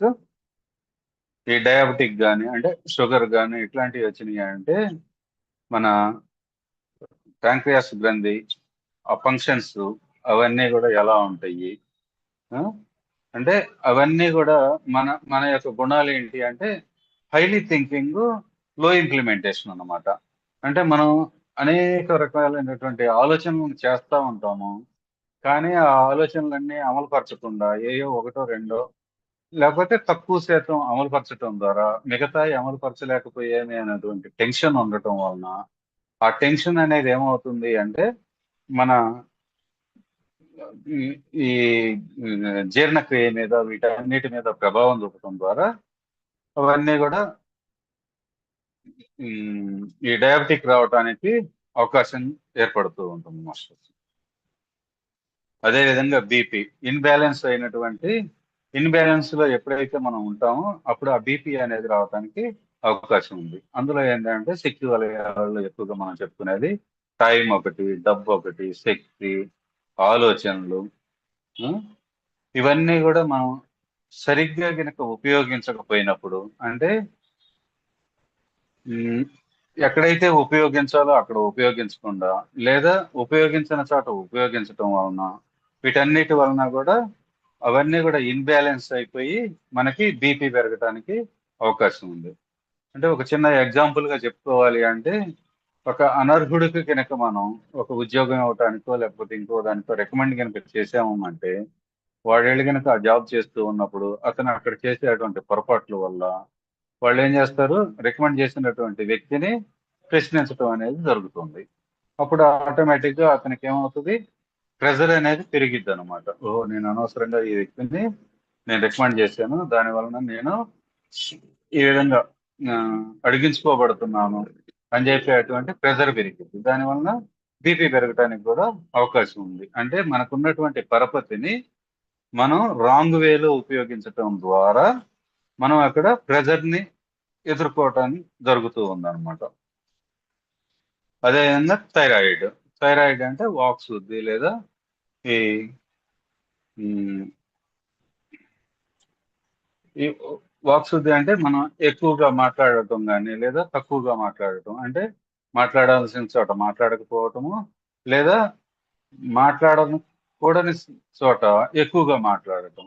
ఇట్లా చేయటం వలన కూడా మనకి విశుద్ధ చక్రంలో ఇబ్బందులు అనేవి ఏర్పడి మనకి ఈ థైరాయిడ్ అనేది రావటం జరుగుతూ ఉంది. అంటే మన వాక్ శుద్ధిని కనుక మనం అక్కడ ఆ గుణాలను కనుక మనం సరి చేసుకునేటట్లయితే మనం ఆ థైరాయిడ్ వ్యాధి నుంచి మనం త్వరగా బయటపడటానికి అవకాశం ఉంది. దానికి ఏంటి అంటే మనం చెప్పేది సంగీతం నేర్చుకోమని, పాటలు నేర్చుకోమని చెప్పేసి, ఆ తప్పులు కనుక ఏటైనా ఉండేటట్లయితే వాటిని ఖండించమని చెప్పేసి ఇవన్నీ కూడా చెప్తా ఉంటాం. అదేవిధంగా ఇంకా కొన్ని గుణాలు ఏంటి అంటే గ్యాస్ ప్రాబ్లం ఒకటి. ఆ గ్యాస్ ప్రాబ్లంలో నిరాశ, నిస్పృహ ఇట్లాంటివి కనుక ఎక్కువగా ఉండేటట్లయితే మనకి ఆ గ్యాస్ ప్రాబ్లం అనేది వస్తూ ఉంటుంది. ఎప్పుడైతే మనం ఆ గుణాలను గుర్తించుకొని వాటిని కనుక మనం సరి చేసుకునేటట్లయితే, ఆ నిరాశ నిస్పృహాలను కనుక సరి చేసుకునేటట్లయితే ఆ గ్యాస్ ప్రాబ్లం కానీ, ఎసిడిటీ ప్రాబ్లం కానీ ఇట్లాంటివన్నీ కూడా క్లియర్ అవటానికి అవకాశం ఉంది మాస్టర్. అదేవిధంగా కిడ్నీలు ఏంటి అంటే మన రక్తాన్ని శుభ్రపరుస్తూ ఉంటాయి అన్నమాట. ఈ రక్తాన్ని శుభ్రపరిచే ప్రక్రియ ఉన్నప్పుడు మనం ప్రతి గంటకు లేదా ప్రతిరోజు కూడా మనం 50,000 ఆలోచనలు లేదా 60,000 ఆలోచనల నుంచి 80,000 ఆలోచనలు చేస్తూ ఉంటాము అని చెప్పేసి చెప్పుకుంటూ ఉన్నాం. ఆ ఆలోచనలన్నిటినీ కూడా మనం శుద్ధి చేసుకోవటం మీన్స్ సరైనటువంటి కనుక ఆలోచన చేస్తూ ఉండేటట్లయితే ఆ కిడ్నీల మీద ప్రభావం అనేది తక్కువగా పడుతుంది.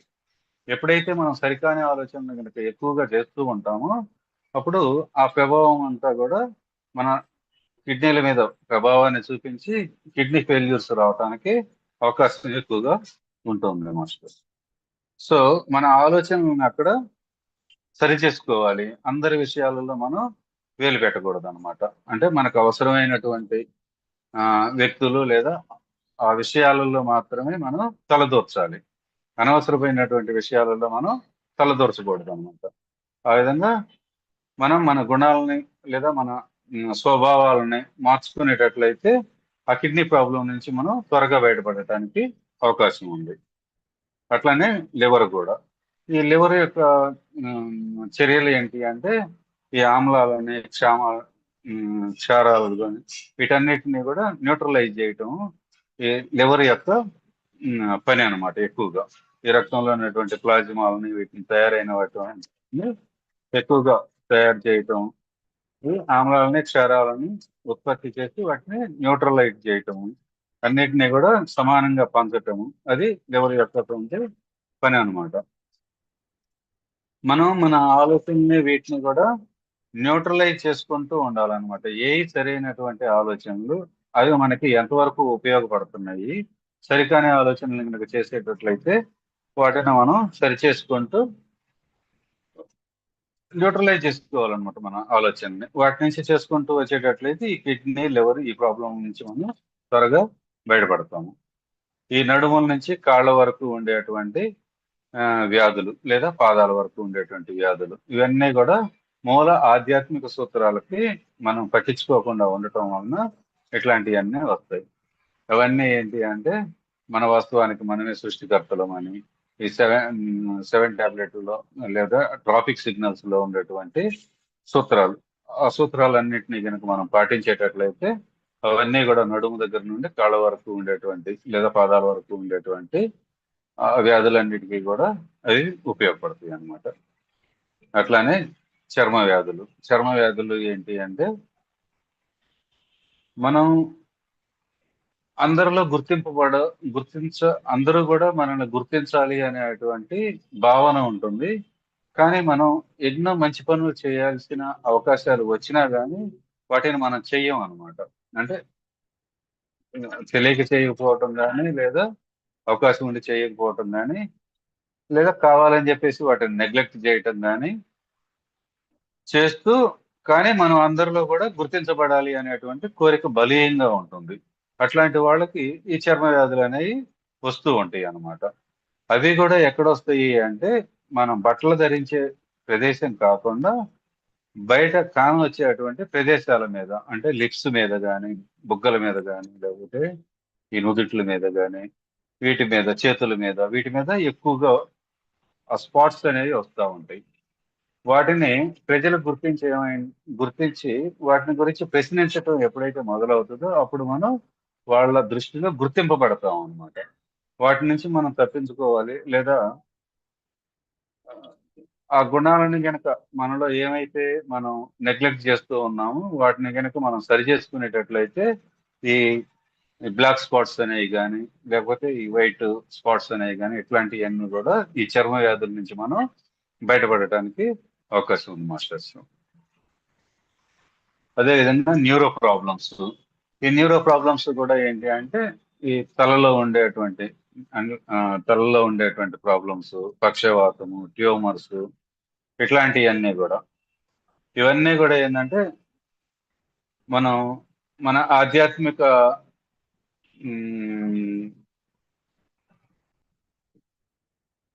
మన దాన్ని ఏమంటారు ఆత్మపరంగాను జ్ఞానపరంగాను మనం మన జీవిత ధ్యేయం నుంచి ఎప్పుడైతే మనం పక్కకు వేయగలుగుతూ ఉంటామో అప్పుడు ఇట్లాంటివన్నీ కూడా ఈ న్యూరో ప్రాబ్లమ్స్ అనేవి కూడా రావటం జరుగుతూ ఉంది. అసలు నేను ఎందుకు ఈ భూమి మీదకి వచ్చాను, నేను ఇక్కడ ఏం చేస్తున్నాను, నేను మరణించిన తర్వాత ఎక్కడికి పోతాను, ఇట్లాంటి ప్రశ్నలను మనంతటా మనమే వేసుకొని వాటి నుంచి కనుక మనం సమాధానం రాబట్టుకోగలిగి మన జీవిత ధ్యేయం ఏంటి అనేది కనుక తెలుసుకోగలిగి వాటన్నింటినీ మనం సక్రమమైనటువంటి జ్ఞానాన్ని తీసుకొని ఆచరిస్తూ ఉండేటట్లయితే ఈ న్యూరో ప్రాబ్లమ్స్ నుంచి మనం బయటపడటానికి అవకాశం ఉంది మాస్టర్స్. అలానే ఈ చేతుల్లో వచ్చేటువంటి ప్రాబ్లమ్స్ అంటే ఈ భుజాల నొప్పులు కానీ మోకాళ్ళు మోచేతుల నొప్పులు కానీ ఇట్లాంటి అన్నిటికీ కూడా ఇచ్చి పుచ్చుకోవటంలో ఉండేటువంటి ఈ గుణాలు, ఈ ప్రాబ్లమ్స్ వలన ఈ నొప్పులు అనేవి వస్తూ ఉంటాయి. కొందరికి ఏంటంటే ఇచ్చే తత్వమే ఉంటుంది, మరి కొందరికి పుచ్చుకునే తత్వమే ఉంటుంది. రెండింటినీ కూడా బ్యాలెన్స్ చేయాలి. అంటే ఇవ్వాలి, అదేవిధంగా తీసుకోవటం కూడా జరగాలన్నమాట. ఎప్పుడు ఇచ్చే తత్వంలోనే ఉండకూడదు, అలానే తీసుకునే తత్వంలోనే ఉండకూడదు. రెండు ఎప్పుడైతే మనం సమంగా చేయగలుగుతామో అప్పుడు మనకి చేతుల్లో ఉండేటువంటి ప్రాబ్లమ్స్ అన్ని కూడా తగ్గడానికి అవకాశం ఉంది. అదేవిధంగా ఈ హార్ట్ ప్రాబ్లమ్స్ లో ఎక్కువగా ఏంది అంటే మనం ఈ కోపాన్ని, ద్వేషాన్ని ఇట్లాంటివి మనం ఎన్నో సంవత్సరాల నుంచి క్యారీ చేస్తూ వస్తాం అన్నమాట. ఒకళ్ళ మీద అంటే జస్ట్ ఒక ఎగ్జాంపుల్ చెప్తాను. మా ఫాదరు 4 అన్నదమ్ములు అనమాట. మొత్తం మా ఫాదర్ వాళ్ళల్లో మా రెండో బాబాయికి మాకు ఒక చోట జాయింట్ గా ఒక భూమి అనేది వచ్చింది అనమాట. ఆ భూమిలో అతను ఏం చేశాడంటే సర్వేయర్కి చెప్పి, అది పంచుకున్నటువంటి భూమి అయినా కానీ మాకు వచ్చిన వాటాలో నుంచి ఒక 2.5 సెంట్లు ఎక్కువ రాపించుకోవటం జరిగింది అనమాట అతను, మా బాబాయ్. దాని మీద మా నాన్నకి ఏంటి అంటే ఒక కోపము, ద్వేషము ఆయన మీద, ఇట్లాంటివి అనేది బాగా ఆ, వచ్చినాయి అనమాట. ఆయన పోయి మళ్ళీ సర్వేయర్ని కలిస్తే ఆ సర్వేయర్ ఏంటంటే, ఇప్పుడు అట్లా చేయటానికి కుదరదండి, మీరు మళ్ళీ సర్వేకి పెట్టుకొని ఆ, అదంతా కూడా చాలా పెద్ద ప్రాసెస్ ఉంది, అట్లా అదే కుదరదు అని చెప్పేసి అతను డబ్బులు తీసుకొని అట్లా చేయటం జరిగింది. అతను మాకు సహకరించలేకపోయాడు అనమాట ఆ టైంలో. ఆ సహకరించలేని దాని వలన ఏంటంటే ఆ క్రోధాన్ని ఎట్లా వ్యక్తపరచాలో మా ఫాదర్కి తెలియక తనలో తానే మదన పడతా చాలా ఎక్కువగా మదన పడ్డాడు అనమాట కొన్ని సంవత్సరాల వరకు. దానివల్ల ఏమైంది అంటే ఆయనకి హార్ట్ ప్రాబ్లం అనేది వచ్చేసింది అనమాట. సో దానిని ఎక్కువ రోజులు మనం అట్లానే కనుక క్యారీ చేసామనుకోండి ఆ క్రోధాన్ని, అంటే ఇప్పుడు నేను ఈ స్పిరిచువల్ టాబ్లెట్ లోకి వచ్చిన తర్వాత మనం గుర్తించగలిగాను అనమాట. ఓహో, దాని వలన ఆయనకి ఆ ప్రాబ్లం వచ్చింది, అంతకు ముందు ఆ ప్రాబ్లం లేదు, ఎంతో ఆరోగ్యవంతుడుగా ఉండేవాడు. ఈ ఈ విధంగా కొన్ని సంవత్సరాలు క్యారీ చేయటం వలన ఆయనకి ఆ హార్ట్ ప్రాబ్లం వచ్చింది అని చెప్పేసి నేను గుర్తించగలిగాను అనమాట. అందరితోటి అందుకనే మనం ప్రేమతత్వంతో ఉండండి అని చెప్పేసి చెప్పడం జరుగుతూ ఉంది.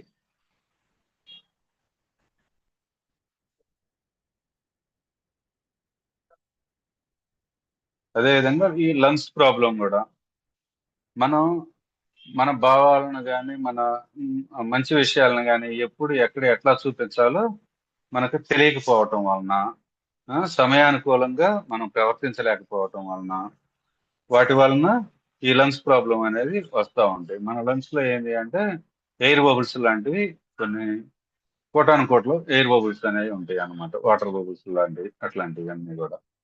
అవి ఎప్పుడైనా కానీ మనం ఎవరి మీద అయినా కోపాన్ని కానీ అసూయని కానీ ఇట్లాంటివి ప్రదర్శిస్తూ ఉన్నప్పుడు ఏమవుతుంది అంటే అవన్నీ కూడా చిట్లిపోవటానికి అవకాశం ఉంది. అట్లా అవన్నీ చిట్లిపోయినప్పుడు ఏమవుతుంది అంటే మనం తీసుకునేటువంటి ఎయిర్ ప్యూరిఫై కాకపోవటం వలన, వాటి వలన ఈ లంగ్స్ ప్రాబ్లం అనేది వస్తూ ఉంటుంది మాస్టర్స్. అందువలన ఎక్కువగా మనం ఈ అరిషడ్ వర్గాల నుండి బయట ఉండాలన్నమాట ఎక్కువగా. ఈ అరిషడ్ వర్గాలను సాధ్యమైనంత వరకు మనం నిరోధించుకోగలగాలి.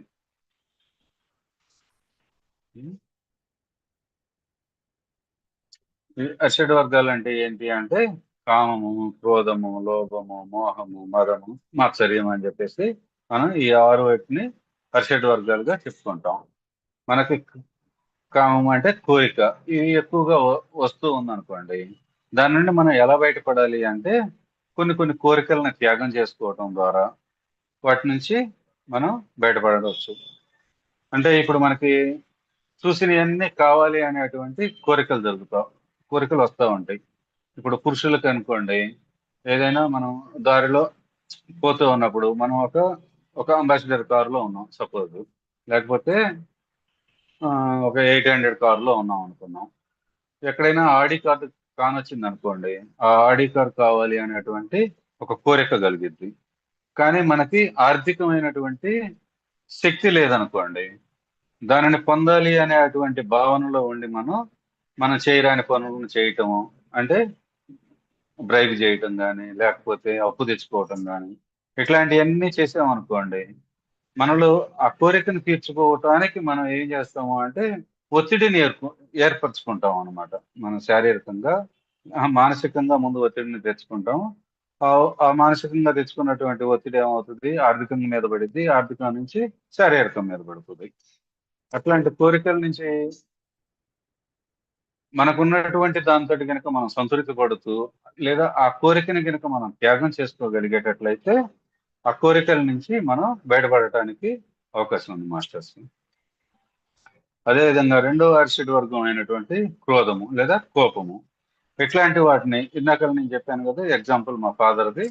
ఆ కోపాన్ని గనక ఆయన గనక తగ్గించుకొని, నా తమ్ముడేలే ఏం పోయింది, 2 సెంట్లు తీసుకుంటే వాడికే కలిసి వస్తుందిలే, నేను ఇంటికి పెద్దవాడిని కాబట్టి ఆ 2 సెంట్లు నేను వాడికి ఇచ్చాను అనేటువంటి ప్రేమతత్వాన్ని కనుక ఆయన కలిగి ఉండేటట్లయితే ఇంకొక 10 సంవత్సరాలు 20 సంవత్సరాలు ఆయన బతకటానికి అవకాశం ఉండేది.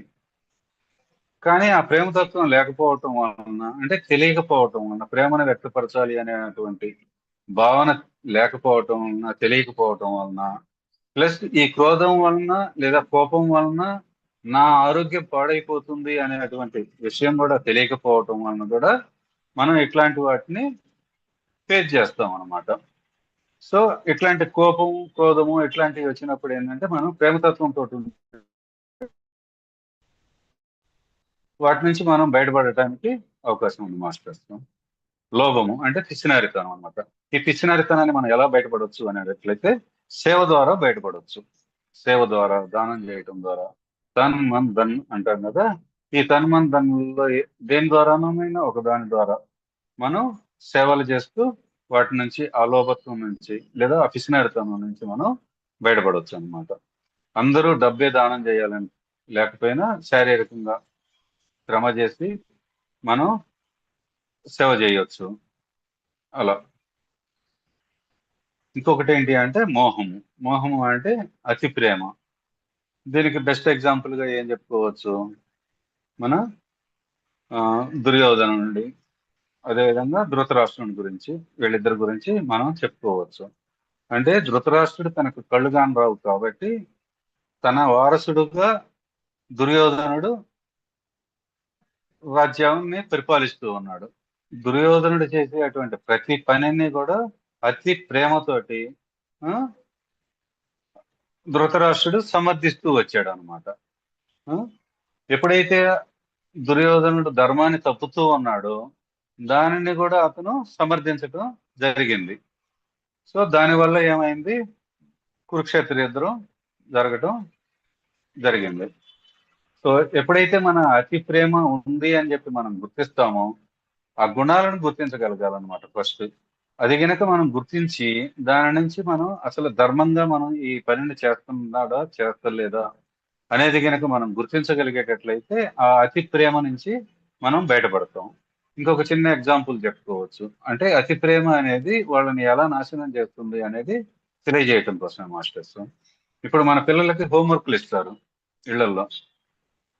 ఇచ్చినప్పుడు పిల్లవాడి మీద ఉన్నటువంటి ప్రేమ వలన వాళ్ళ పేరెంట్స్ ఏం చేస్తారు, లేకపోతే వాళ్ళ సిబ్లింగ్స్ అంటే వాళ్ళ అక్క కానీ, చెల్లి కానీ, లేకపోతే బ్రదర్ కానీ, వాళ్ళు వాళ్ళ యొక్క హోంవర్క్ లో ఇన్వాల్వ్ అయ్యి వాడు చేయాల్సిన హోంవర్క్ ని వీళ్ళు చేసి పెడతారు అనమాట. డ్రాయింగ్స్ వేయటం కానీ, ఇవన్నీ కూడా నేను నా పిల్లల దగ్గర చూశాను అనమాట. అంటే ఆ రోజున నాకు అర్థం కాలేదు, ఇప్పుడు అర్థం అవుతుంది అనమాట. ఓహో, ఇది ఈ విధంగా గుణాలను మనం మార్చుకోవాలి అని. అంటే మనకు తెలియకుండానే మన ఆ పిల్లల మీద ఉన్నటువంటి ప్రేమతోటి మనం ఏం చేస్తామంటే, వాడు ఎక్కడ బాధపడతాడు, వాడు ఆడుకొని వచ్చాడు, ఇప్పుడు వాడికి టైం లేదు, వాడు నిద్రపోతున్నాడు, ఈ హోంవర్క్ చేయకపోతే రేపు టీచర్ కొడతాడు వాడిని అన్న ఉద్దేశంతో మనం ఏం చేస్తాం, వాడు హోంవర్క్ చేసి పెడతాం. లేదా వాడికి హోంవర్క్ ఎక్కువగా ఉన్నప్పుడు మనం కొన్ని సబ్జెక్టులు చేస్తాం, వాడు కొన్ని సబ్జెక్టులు చేస్తాడు. ఆ విధంగా మనం పంచుకుంటాం అనమాట. ఆ వర్క్ని, వాడి వర్క్ని మనం పంచుకుంటాం. దానివల్ల అతని యొక్క సబ్జెక్టు పెరగకపోగా మనం అతనిని తక్కువ అంటే ఆ సబ్జెక్టు నుంచి వాడిని మనం తక్కువ చేస్తాం అనమాట. నేర్చుకోవటానికి అవకాశం లేకుండా చేస్తాం వాడిని. అది అంతా కూడా అతి ప్రేమ వలన జరుగుతున్నటువంటి చర్య. అంటే ధర్మాన్ని మనం కనుక ఆలోచించేటట్లయితే ఈ పనిని వాడే చేయాలి అనేటువంటి ధర్మాన్ని కనుక మనం పాటించేటట్లయితే ఈ ప్రేమ నుంచి మనం బయటకు వస్తాం అనమాట. అదేవిధంగా అహంకారం లేదా మదము. ఆ మదము అంటే ఇందాక నేను చెప్పాను కదా, నాకు ఎక్కువగా అహంకారం ఉండేది. ఆ అహంకారం నుంచి నేను వినయంగా ఉండాలి అనేది నేర్చుకోవాలి అని చిన్నగా నేను తెలుసుకోగలిగాను అనమాట. ఆ వినయంగా ఉండాలి అంటే గురువులతోటి వినయంగా ఉండాలి, మన పెద్దవాళ్ళతోటి వినయంగా ఉండాలి, చిన్నవాళ్ళ దగ్గర కూడా మనం వినయంగా ఉండాలి. వాళ్ళ నుంచి మనం నేర్చుకునే ఏమైనా విషయాలు ఉండేటట్లయితే వాటి నుంచి నేర్చుకోవాలి అని చెప్పేసి నేను తెలుసుకోవటం జరిగింది మాస్టర్స్. అదేవిధంగా మాత్సర్యము అంటే ఈర్ష్య, అసూయ, పగ ఇట్లాంటివన్నీ కూడా ఈ జలసీ అనమాట. ఈ మాత్సర్యం కిందకి వస్తుంది. అంటే దీంట్లో చిన్న ఎగ్జాంపుల్ చెప్తే మనకి కొంచెం హద్దుకుంటది అన్న ఉద్దేశంతో చెప్తూ ఉన్నాం. మన పక్కింటి వాడు గనక ఒక 2-3 పోర్షన్లు గనక కట్టాడు అనుకోండి, మనం సింగిల్ పోర్షన్ లో ఉన్నాం అనుకోండి, మన దగ్గర ఆర్థిక స్తోమత లేకపోయినా కానీ మనం ఏం చేస్తాము, ఎక్కడో ఒక చోట అప్పు తెచ్చో లేకపోతే ఇంకొకటి చేసో రెండో ఫ్లోర్ వేయడానికి ప్రయత్నం చేస్తాం. అంటే ఇవన్నీ కూడా ఈర్ష్య వల్ల, అసూయ వల్ల మనకి కలిగే అటువంటి భావనలు అన్నమాట. దానివల్ల మనం ఏంటి, ఆర్థికంగా ఉన్నతిని పొందుతున్నాము అన్న భావనలో ఉంటామే కానీ ఆ ఆర్థిక స్థితి అనేది మన దగ్గర ఉండదు. మనం ఏం చేస్తాం, బ్యాంకు ద్వారా అప్పు తెచ్చుకోవటము, లేకపోతే ఇంకొక చేయబోదుళ్ళని ఇట్లా మార్గాల ద్వారా తీసుకొచ్చి సెకండ్ ఫ్లోర్ వేయటం మొదలు పెట్టినప్పుడు మనకి టెన్షన్స్ అనేవి మొదలవుతాయి అన్నమాట. ఇంట్లో నుంచి టెన్షన్స్, బయట నుంచి సంఘపరంగా కొన్ని టెన్షన్స్, డబ్బులు ఇచ్చినోడు మళ్ళీ తిరిగి ఇవ్వమంటాం వలన కొన్ని టెన్షన్స్, ఇట్లాంటివన్నీ మొదలయ్యి మనకి ఆ టెన్షన్స్ అన్ని కూడా శరీరం మీద ప్రభావాన్ని చూపటం జరుగుతుంది. ఇవన్నీ కూడా దేని వల్ల వచ్చినాయి అంటే ఈ ఈర్ష్య, అసూయ, జలసీల వల్ల ఉత్పన్నమైంది అనమాట. అదే గనుక మనకు ఆ ఒక్క పోర్షన్ ఉంది చాలు అని మనం గనక సంతృప్తి పడేటట్లయితే వీటి నుంచి మనం బయటపడటానికి అవకాశం ఉంది మాస్టర్స్. సో ఈ అరిషడ్ వర్గాలని లేదా ఇంకా మనలో ఉన్నటువంటి ఇతర అనేక గుణాలను వీటన్నింటినీ గుర్తించి మనకి డాక్టర్ జీకే గారు ఏంటంటే మనలో ఉన్నటువంటి 550 గుణాలను గుర్తించి వాటి గురించి విపులంగా మనకి దాదాపు 40 పుస్తకాలలో రాయటం వలన వాటన్నిటిని చదివి మనం ఆ గుణాల నుంచి ఎలా బయటపడవచ్చు అనేది ఈ స్పిరిచువల్ టాబ్లెట్స్ లో మనం తెలుసుకుంటూ ఉన్నాం అన్నమాట.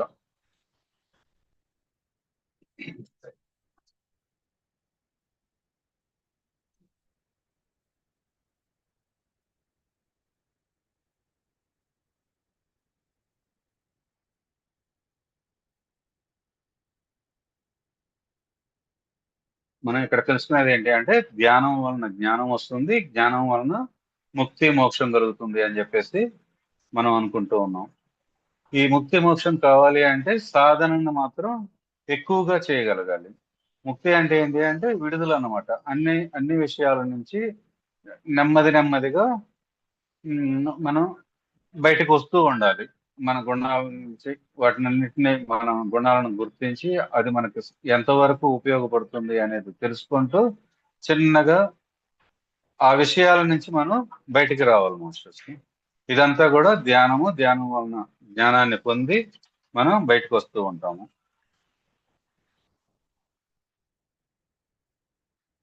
ఈ దైవీ తత్వంలో ఉన్న వాళ్ళని దేవుళ్ళు గాను లేదా దైవాలు గాను మనం పిలుస్తూ ఉంటాం. వారందరికీ ఏముంటాయి అంటే ఎక్కువగా వాళ్ళలో ఉండేటువంటి గుణాలు ఏంటి అని అంటే వాళ్ళకి కరుణ, ప్రేమ, క్షమ, వాత్సల్యము, దయ ఇట్లాంటి సకారాత్మకమైనటువంటి గుణాలు ఉంటాయి అన్నమాట వాళ్ళ దగ్గర. కానీ మనం మనసుతోటి జీవించటం వలన మానవుడిగా ఉన్నాం. మనలో ఉండేటువంటి గుణాలు ఏంటి అంటే అందరికీ ఉంటాయి అని కాదు, మనలో ఎక్కువ మందికి ఉండేటువంటి గుణాలు ఏంటి అంటే మనలో కోపము, స్వార్థము, అధర్మము, అన్యాయము, ఇట్లాంటి అరిషడ్ వర్గాలు ఇట్లాంటివన్నీ కూడా ఎక్కువగా ఉంటాయి. ఈ లక్షణాలన్నింటినీ కూడా మనం ఏమంటాము అంటే నకారాత్మకమైనటువంటి గుణాలు అని అంటాము. ఈ గుణాలను మనం ఎప్పుడైతే మార్చుకొని మనం దైవత్వంలోకి వెళ్ళేటట్లయితే అంటే సకారాత్మక గుణాలుగా కనుక మనం మార్పు చెందించుకునేటట్లయితే లేక మారేటట్లయితే ఆ గుణాలను పెంపొందించుకొని ఆ గుణాలలోకి మారేటట్లయితే మనం కూడా దైవత్వ గుణాలని పొందుతాం అన్నమాట. ఈ గుణాల వల్లనే యేసుక్రీస్తుని లేదా శ్రీకృష్ణుడిని లేదా రాముడిని వాళ్ళందరూ కూడా మనుషులుగా ఉండి వాళ్ళ గుణాలను మార్చుకోవడం ద్వారా వాళ్ళందరూ కూడా దేవుళ్ళుగా పిలువబడుతూ ఉన్నారనమాట. ఈ మనుష్యతత్వం నుండి దైవీతత్వానికి మారటానికి అంటే మన గుణాలు మారటానికి ఈ స్పిరిచువల్ టాబ్లెట్స్ అనేవి తప్పకుండా ఉపయోగపడతాయి అని చెప్పేసి నేను భావిస్తూ ఉన్నాను మాస్టర్స్. అంటే అసలు మనలో ఏ గుణం ఉంది అనేది ముందు తెలుసుకోగలిగితేనే ఈ గుణం నుంచి మనం బయటికి రాగలుగుతాం అనమాట. అంటే నాలో అహంకారం ఉందని చెప్పేసి నేను తెలుసుకోవటం ద్వారా ఆ అహంకారాన్ని ఎలా తగ్గించుకోవచ్చు అని నేను సీనియర్ మాస్టర్స్ ని వ్యసనించటం ద్వారా, అంటే నా ఆధ్యాత్మిక ప్రయాణాన్ని నేను చెయ్యాలి అనేది నేను తెలుసుకోవటం వలన, నా గుణాన్ని నేను గుర్తించటం వలన నేను మారటానికి అవకాశం కలగటం అనేది జరిగింది అనమాట. అసలు ఇట్లాంటి గుణాలు ఉన్నాయి మనలో అనేది ఈ స్పిరిచువల్ టాబ్లెట్ లో మాత్రమే చెప్పబడుతూ ఉంది. ఇంకెక్కడ నేను దాదాపుగా చెప్పాను కదా, 10-15 సంవత్సరాల నుంచి అనేక సంఘాలలో తిరిగాను అనమాట. ఇంత విపులంగా చెప్పినటువంటి సంఘం ఏది కూడా లేదు. ఈ స్పిరిచువల్ టాబ్లెట్ లో మాత్రమే నేను తెలుసుకోగలిగాను. అంటే మనలో ఇన్ని గుణాలు ఉన్నాయి, వాటిని రీప్లేస్ ఏ విధంగా చేసుకోవచ్చు అని చెప్పటం ఈ స్పిరిచువల్ టాబ్లెట్ లోనే జరిగింది. అందుకు మనం ఈ గోపాలకృష్ణ గారికి ఎంతో ఎంతో ఎంతో కృతజ్ఞతల్ని తెలియజేసుకోవాలి. అదే విధంగా వీటిని చాలా విపులంగా ఈ క్లాసెస్ పెట్టడం ద్వారా అనేక మంది మాస్టర్స్ మాకు శ్రీశైలంలో ఈ 11 రోజులు మాకు నాకు ఈ జ్ఞానాన్ని ప్రసాదించినటువంటి లక్ష్మణ ప్రసన్న గారు కానీ, లేకపోతే సుధా మేడం కానీ, శ్రీనివాస్ గారు, అంటే ఈ పేర్లు అనేది ఎందుకు చెప్తున్నాను అంటే వాళ్ళ నుంచి నేను కొంచెం ఎక్కువగా నేర్చుకోగలిగాను. అంటే వాళ్ళే అనే కాదు, అందరు మాస్టర్స్ నుంచి కూడా, ఈ ఆదినారాయణ గారు కానీ, దేవరాజు గారు కానీ, విశ్వనాథ్ గారు కానీ, లేకపోతే విజయవాడ శ్రీదేవి మేడం కానీ, వీళ్ళందరి ద్వారా ఇంకా ఇంకా ఎంతో మంది మాస్టర్స్ వచ్చారు. వాళ్ళందరూ చెప్పే అటువంటి జ్ఞానాన్ని తీసుకోవటం వలన నేను కొంత జ్ఞానాన్ని పొందాను అని చెప్పేసి భావించడం జరుగుతూ ఉంది మాస్టర్స్. సో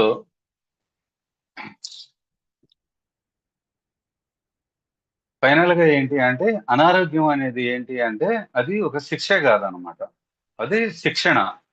మనం ఆహారం ద్వారా ఏంటి అంటే బలాన్ని మాత్రమే పొందగలుగుతాము. మనం నిద్ర ద్వారా లిమిటెడ్ శక్తిని పొందుతాము. కానీ మనం ఎక్కువగా శక్తిని పొందాలి అంటే ధ్యానం చేయటం వలన మాత్రమే ఎక్కువ శక్తిని పొందుతాము.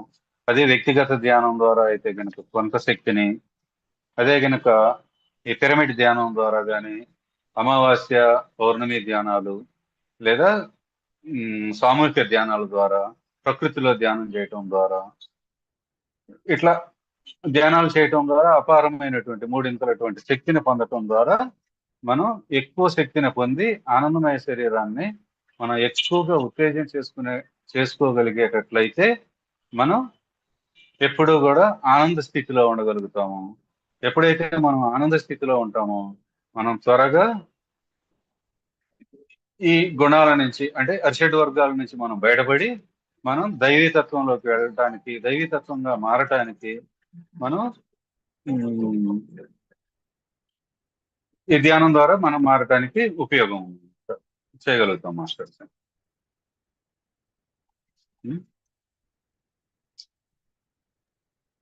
అంటే ఇందులో ముఖ్యంగా మేడం కంటిన్యూ సార్. మనకి అనారోగ్యం లేదా ఈ సమస్యలు రావడానికి ప్రధానంగా 3 కారణాలు ఉన్నాయి మాస్టర్స్.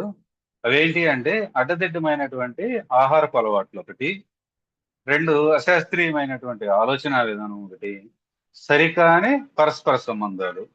ఈ మూడింటిని కనుక మనం సరి చేసుకోగలిగితే, అంటే అడ్డదిడ్డమైనటువంటి ఆహారపు అలవాట్లు, ఈ ఆహారపు అలవాట్లలో ఎక్కువగా మనం శాకాహారాన్ని తీసుకోవాలి. దానిని ఎందుకు చెప్తున్నాము అంటే చిన్న ఎగ్జాంపుల్ గా ఒకటి చెప్పుకుంటాం.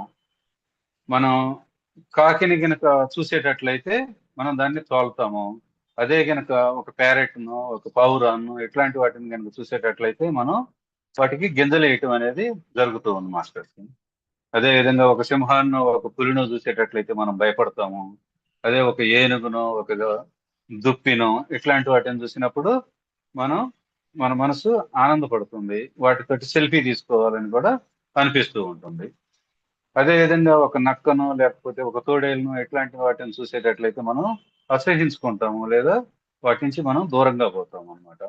అదే కనుక ఒక దుప్పిను, ఒక జింకను ఇట్లాంటి వాటిని చూసినప్పుడు వాటిని మచ్చిక చేసుకోవడానికి ప్రయత్నం చేస్తాము. అదేవిధంగా మన ఇంట్లో పెంపుడు జంతువులు కాకుండా ఒక కుక్కనో ఒక పిల్లినో చూసినప్పుడు వాటిని మనం దూరంగా తోలుతాం అనమాట మాస్టర్స్. అదే ఒక కుందేలును చూసామనుకోండి, వాటిని మనం ప్రేమిస్తాం అనమాట. ఇంట్లోకి రమ్మంటానికి కానీ, లేదా ఒక క్యారెట్ ముక్క వేయటానికి కానీ, లేకపోతే కొన్ని ఆకులు వేసి ఆ కుందేలుని అట్రాక్ట్ చేయడానికి మనం ప్రయత్నం చేస్తాము.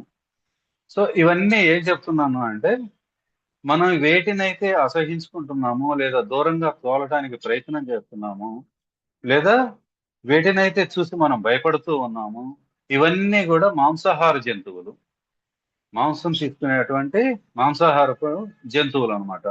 వేటినైతే మనం ప్రేమిస్తున్నాము, వాటిని దగ్గరకు తీసుకుంటున్నాము, వాటిని లైక్ చేస్తున్నాము, అవన్నీ కూడా శాకాహార జంతువులు. అంటే మన గుణం ఏంటి అంటే, మనం బై బర్త్ మనకు వచ్చేటువంటి గుణం ఏంటి అంటే శాకాహారంగా ఉండేటువంటి గుణాలు ఉన్నాయి మనలో. కానీ మనం 7 సంవత్సరాల వరకు మనం దైవత్వంలో ఉంటాము. 7 సంవత్సరాల తర్వాత ఈ సంఘ ప్రభావం వలన, మన తల్లిదండ్రుల ప్రభావం వలన, మన సిబ్లింగ్స్ ప్రభావం వలన, వీటన్నిటి వలన, మన నాలుక చాపల్యం వలన ఏమవుతుంది అంటే మనం మాంసాహారానికి అలవాటు పడతాం. యాక్చువల్గా మనం తల్లి గర్భంలో ఉన్నప్పుడు శ్వాసాహారిగా ఉంటాము. బయటకు వచ్చిన తర్వాత ద్రవాహారాన్ని తీసుకుంటాం, అంటే పాలని వాటిని తీసుకుంటాము. కొంచెం 1.5-2 సంవత్సరాలు ఆ ప్రాంతం వచ్చినప్పుడు చప్పటి ఆహారాన్ని తీసుకుంటాం, అంటే శుద్ధ సాత్వికమైనటువంటి ఆహారాన్ని తీసుకుంటాము. అక్కడ నుండి చిన్నగా ఫలాహారం ద్వారా మళ్ళీ ఫలాహారాలని, లేకపోతే కొద్దిగా ఉడికించినటువంటి ఆహారాన్ని తీసుకుంటూ మొదలు పెడతాము. అక్కడి నుంచి శాకాహారాన్ని తీసుకుంటాము. శాకాహారం నుంచి ఈ జీవచాపల్యానికి వచ్చేసి మాంసాహారాన్ని తీసుకుంటాం. అందుకనే లిండా గుడ్మెన్ ఏం చెప్తాడు అంటే, సరైనటువంటి జీవన విధానాన్ని మనం గనక పొందాలి అనేటట్లయితే, లిండా గుడ్మెన్ చెప్పే ప్రకారం మనం గనక ఇప్పుడు మాంసాహారాన్ని గనక తీసుకుంటూ ఉండేటట్లయితే, మాంసాహారం నుంచి శాకాహారానికి రావాలి, శాకాహారం నుంచి చిన్నగా ఫలాహారానికి రావాలి, ఫలాహారం నుంచి శ్వాసాహారానికి రావాలి అని చెప్తాడు. అంటే ఇంకా మిగతాయి కూడా కొన్ని ఆహార పద్ధతులు ఉన్నాయి, వాటన్నిటినీ కూడా చిన్నగా ఇంప్లిమెంట్ చేసుకుంటూ రాగలగాలి. అంటే మనం తల్లి గర్భంలో శ్వాసాహారిగా ఉన్నాము, తిరిగి ఈ భూమి మీదకి వచ్చి మాంసాహారిగా మారాము. మాంసాహారం నుంచి తిరిగి మనం శ్వాసాహారానికి కనుక పోగలిగేటట్లయితే, మన తల్లి గర్భంలో ఉండి తీసుకునేటువంటి శ్వాసాహారాన్ని కనుక మారగలిగేటట్లయితే మనం దైవత్వాన్ని పొందగలుగుతాం అనమాట. అదే మాస్టర్స్ నేను చెప్పదలుచుకుంది. ఇంకొకటి ఏంటి అంటే, మనం ఈ భూమి మీదకి అంశాత్మగా వచ్చాము. ఈ అంశాత్మ నుంచి మనం తిరిగి మళ్ళీ మన పూర్ణాత్మను కలవాలి అనేటట్లయితే, ఈ ధ్యానం ద్వారా, ఈ స్వాధ్యాయం ద్వారా, సజ్జన సాంగత్యం ద్వారా మనం ఎంతో జ్ఞానాన్ని తీసుకొని, ఆ జ్ఞానం ద్వారా మన పూర్ణాత్మని కలవటానికి అవకాశం ఉంది మాస్టర్స్.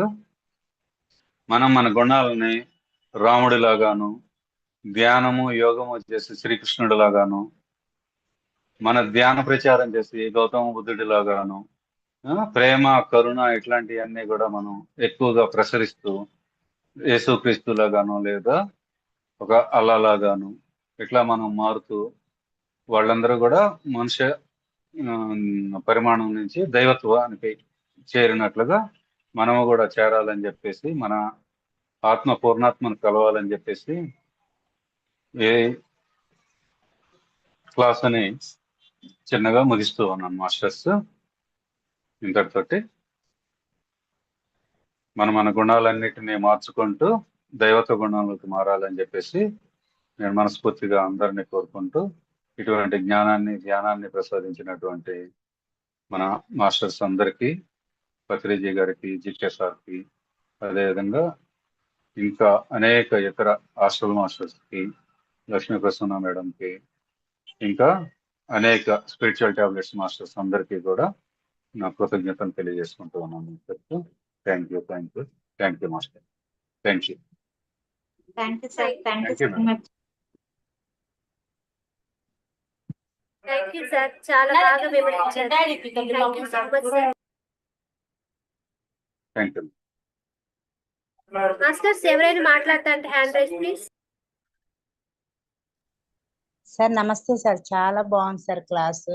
అన్ని చక్కగా థ్యాంక్ యూ అన్ని అమ్మా. చాలా బాగా చెప్పారు, బాగా అర్థమైంది కూడా. Thank you sir. Thank you. Thank thank you you. Very much. Madam ఇది నేను సార్ది చెప్పేది ఏమీ లేదు మేడం.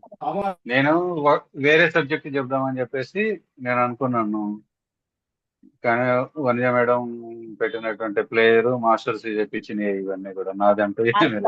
చాలా బాగున్నాయి సార్. థ్యాంక్ యూ ఎందుకంటే అందరూ చెప్పినట్టు కాదు, మీరు ఇవాళ అంతా కూడా అంతా కలిపి చెప్పారనమాట. అన్నం కూర స్వీట్ అన్నట్టు మొత్తం కలిపి అన్ని సబ్జెక్టులు వచ్చాయి, చాలా బాగుంది thank you madam. Thank you thank you sir. Thank you. Madam Manishri గారు అన్మ్యూట్ చేసి. ఆ, నమస్తే సార్, చాలా బాగా చెప్పారండి. అన్ని కూడా మొత్తం కౌన్సిలింగ్ లో అన్ని ఆల్ పర్పస్ సొల్యూషన్ లా చెప్పారు. చాలా నేర్చుకున్నామండి మీ దగ్గర. ఒక్కటండి, ఇప్పుడు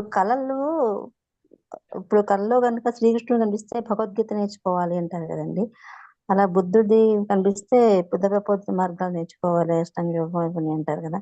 అలా ఎవరో ఒక తెలియని భగవద్గీతనే కాదు, శ్రీకృష్ణుడి యొక్క లక్షణాలని అంటే సమస్థితిలో ఉన్నాడు, ఆ స్థితుల్ని వాటన్నిటిని కూడా నేర్చుకోవడం. సమస్థితి ఎలా అంటే, దుర్యోధనుడు కృష్ణుడు రాయబారానికి వచ్చినప్పుడు అతనిని చంపటానికి ప్రయత్నం చేస్తాడు. అదేవిధంగా యుద్ధం జరుగుతూ ఉన్నప్పుడు కృష్ణుడి యొక్క సహాయాన్ని కోరుకుంటూ దుర్యోధనుడు వెళ్తాడు అనమాట. అప్పుడు కృష్ణుడు తన సైన్యాన్ని మొత్తాన్ని కూడా దుర్యోధనుడు కోరిక మేరకు ఇవ్వటం జరుగుతుంది. ఓకే, ఆ రోజు నన్ను చంపడానికి ప్రయత్నం చేసావు కదా, ఇప్పుడు నేను నీకు ఎందుకు ఇవ్వాలి అని చెప్పేసి కృష్ణుడు ప్రశ్నించలేదు అక్కడ. అర్థం చేసుకోండి మాస్టర్, అర్థమైందా? ఆయన ప్రేమతత్వాన్ని కలిగి ఉన్నాడు, చంపటానికి ప్రయత్నించినా అదే భావంలో ఉన్నాడు, తన సహాయాన్ని కోరి వచ్చినా గానీ అదే ప్రేమతత్వంతో ఉండి తన సైన్యాన్ని మొత్తాన్ని కూడా దుర్యోధనుడికి ఇవ్వడం జరిగింది అనమాట. అంటే తాను ఆపోజిట్ పొజిషన్ లో ఉండి, అంటే అర్జునుడికి రథసారథిగా ఉండి తన సైన్యాన్ని తానే చంపుకోవడానికి అతను ఒక కారణం అయ్యాడు. అవుతాను అని తెలిసి కూడా దుర్యోధనుడికి సహాయం చేశాడు అనమాట. అటువంటి స్థితిలో ఉన్నాడు ఆయన. మనందరము కూడా ఆ తత్వాలను నేర్చుకోగలగాలి, ఆ గుణాలను నేర్చుకోవాలి మనం వాళ్ళ దగ్గర నుండి. అదే సార్, ఒక్క రిక్వెస్ట్ అండి. మరి అంటే ఎవరో తెలియని సాధువు కనుక కల్లో కనిపిస్తే దానికి ఎటువంటి సందేశం తీసుకోవాలి? తెలిసిన అదంతా కూడా మీరు ధ్యాన స్థితిలో కూర్చొని వాళ్ళని ప్రశ్నించటమే మేడం. అది కళలు అంటున్నారు కాబట్టి కళల గురించి వంశీకృష్ణ గారు మళ్ళీ ఒక క్లాస్ పెడుతున్నారు నెక్స్ట్ మంత్ 15th 16th అట్లా. మీకు అవకాశం ఉండేటట్లయితే ఆ జూమ్ సెషన్స్ లో కనుక మీరు పార్టిసిపేట్ చేసేటట్లయితే ఒక 4-5 రోజులు ఉంటుంది అనుకుంటా క్లాసు, 3 సెషన్స్ అది. వాటిలో మీరు పూర్తి జ్ఞానాన్ని తీసుకోవడానికి అవకాశం ఉంది మేడం. ఒక్కసారి మీ ఫోన్ నంబర్ చాట్ లో పెడితే ఒకసారి మాట్లాడొచ్చండి. ఓకే మేడం, పెడతాను మేడం. మేడం వాణిశ్రీ గారు నేను మీకు పంపిస్తానండి. Okay madam, thank you. Thank you sir, బాగా చెప్పారు sir class. Okay, thank you madam. Next thank you sir. Ramakrishna sir, బాగా చెప్పారు సార్. మీ అనుభవాలు జోడించి చాలా జ్ఞానం తీసుకున్నాం sir. Thank you sir. Thank you sir, excellent sir, excellent చెప్పారు. ఆ చాట్ బాక్స్ లో పెట్టండి సార్ మీ నెంబర్. Thank you madam. ఇదంతా నేను చెప్పింది ఏం లేదు, మనకంతా కూడా లక్ష్మీ ప్రసన్న మేడం వీళ్ళందరి దగ్గర నుంచి తీసుకున్నటువంటి జ్ఞానాన్ని మనకు తెలిసిన దాన్నే మళ్ళీ నేను తిరిగి రిపీట్ చేయగలిగాను అంతే. మళ్ళీ ఒకసారి గుర్తు చేస్తున్నాను అంతే మేడం, అంతకన్నా ఇంకా వేరే ఏం లేదు. నా గొప్పతనం అంటూ దీంట్లో ఏమీ లేదు మేడం. మనం మళ్ళీ తిరిగి ఆ జ్ఞానాన్ని మళ్ళీ ఒకసారి గుర్తు తెచ్చుకుంటున్నాం అంతే. అంతే madam. Thank you. Thank you sir, thank you very much. చాలా బాగా చెప్పారు. ఎంతటికైనా సార్ గుణాలే మార్చుకోవాలి,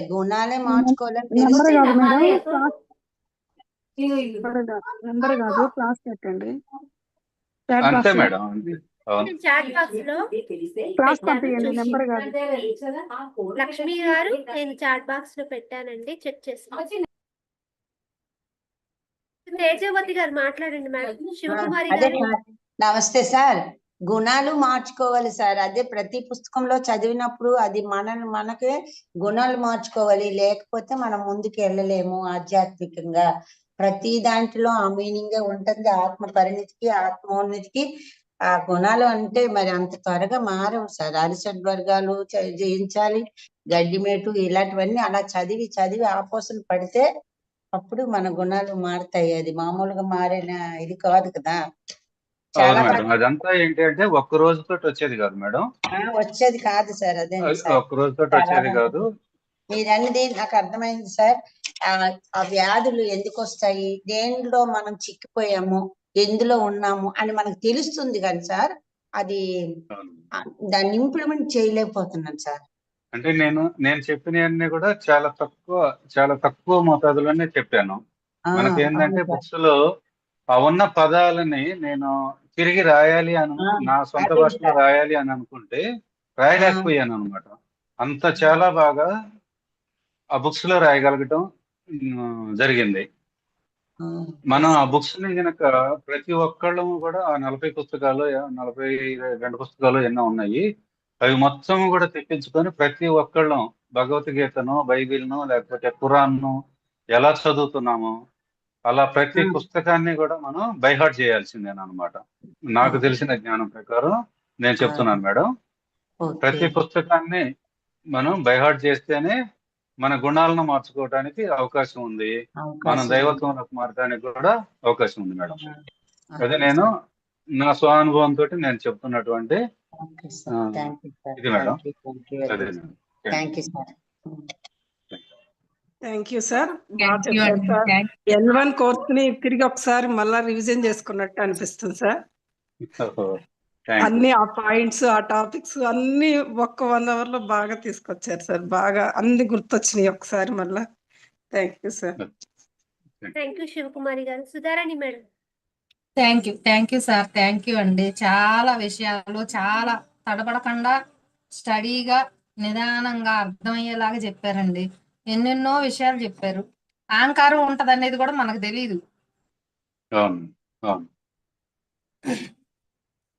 దాని గురించి కూడా చాలా వివరంగా అంటే నాకేంటంటే ఎటువంటి సమస్యలు లేకపోవటం వలన నా అహంకారం పీక్లో ఉండేదన్నమాట. అంటే నేను ఒక చిన్న ఎక్స్పీరియన్స్ షేర్ చేస్తాను మేడం. నేను 98లో హైదరాబాద్లో ఒక గ్రానైట్ ఫ్యాక్టరీలో ఉన్నప్పుడు ఆ గ్రానైట్ ఫ్యాక్టరీ మొత్తము కూడా ఏంటంటే సెంట్రల్ ఎక్సైజ్ కస్టమ్స్ పరిధిలో ఉండేదన్నమాట. అది సెంట్రల్ ఎక్సైజ్ సూపరింటెండెంట్ వచ్చి సంతకం పెడితేనే ఆ ఫ్యాక్టరీ నుంచి ఏదైనా సరే బయటికి పోవాలి, అదే విధంగా లోనకు రావాలి. కానీ నేను అడ్మినిస్ట్రేటివ్ మేనేజర్గా అప్పుడు వర్క్ చేస్తూ ఉండేవాడిని. అప్పుడు నాకు తెలియకుండా నేనేం చేశానంటే రోడ్డు మీద ఒక పెద్ద క్రేన్ క్రేన్ తోటి ఉన్నటువంటి భారీ వెహికల్ పోతా ఆ క్రేన్ ఏమైందంటే మిస్ప్లేస్ అయింది. అంటే మిస్ప్లేస్ మీన్స్ స్ట్రైట్ గా పెట్టారు దాన్ని, అది కొంచెం తప్పి రోడ్డు మీద పడిద్ది అన్నట్లుగా ఆ లోడు బండి మీద ఉన్నటువంటి క్రేను రోడ్డు మీద పడిద్ది అన్నట్లుగా అది మిస్అలైన్మెంట్ అయింది అనమాట. అతను ఈ భారీ క్రెయిన్ ఉంటుంది అనమాట మా గ్రానైట్ ఫ్యాక్టరీలో, దాదాపుగా 70-80 టన్నుల బరువుని లేపగలిగే అటువంటి క్రేన్ ఉంటుంది అనమాట మా ఫ్యాక్టరీలో. సో ఈ క్రేన్ చూసి అతను ఏం చేశాడంటే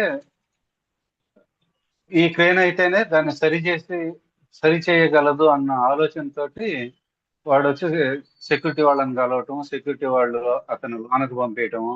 అతను స్ట్రైట్ గా వచ్చి నా కాళ్ళు పట్టుకున్నాడు అనమాట. కాళ్ళు పట్టుకొని, సార్ ఆ క్రేన్ వెనక రోడ్డు మీద పడేటట్లయితే ట్రాఫిక్ జామ్ అయిపోద్ది, ప్లస్ నేను కూడా చాలా ఇబ్బంది పడిపోతాను, దాన్ని తీయటానికి నా వల్ల కాదు అది అని ఇట్లా నా కాళ్ళు పట్టుకున్నాడు. నా కాళ్ళు పట్టుకుంటే నేనేం చేయాలనో నాకు తెలియలేదు. అసలు తెలియకుండా మా మేనేజ్మెంట్ కూడా నేను ఇన్ఫార్మ్ చేయకుండా, అంటే ఇన్ఫార్మ్ చేయాలి అనేటువంటి ఆలోచన కూడా లేకుండా నేను అది central excise bonded warehouse అంటారు అనమాట. ఆ బాండెడ్ అంటే ఇంపోర్టెడ్ మెటీరియల్స్ మా ఫ్యాక్టరీలో ఉండటం వలన సెంట్రల్ ఎక్సైజ్ వాళ్ళ ఆ కస్టమ్స్ అథారిటీలో ఉంటుంది అనమాట మా కంపెనీ. అది నాకు తెలుసు, కానీ ఆ టయానికి నాకు స్ఫురణకు రాలేదన్నమాట.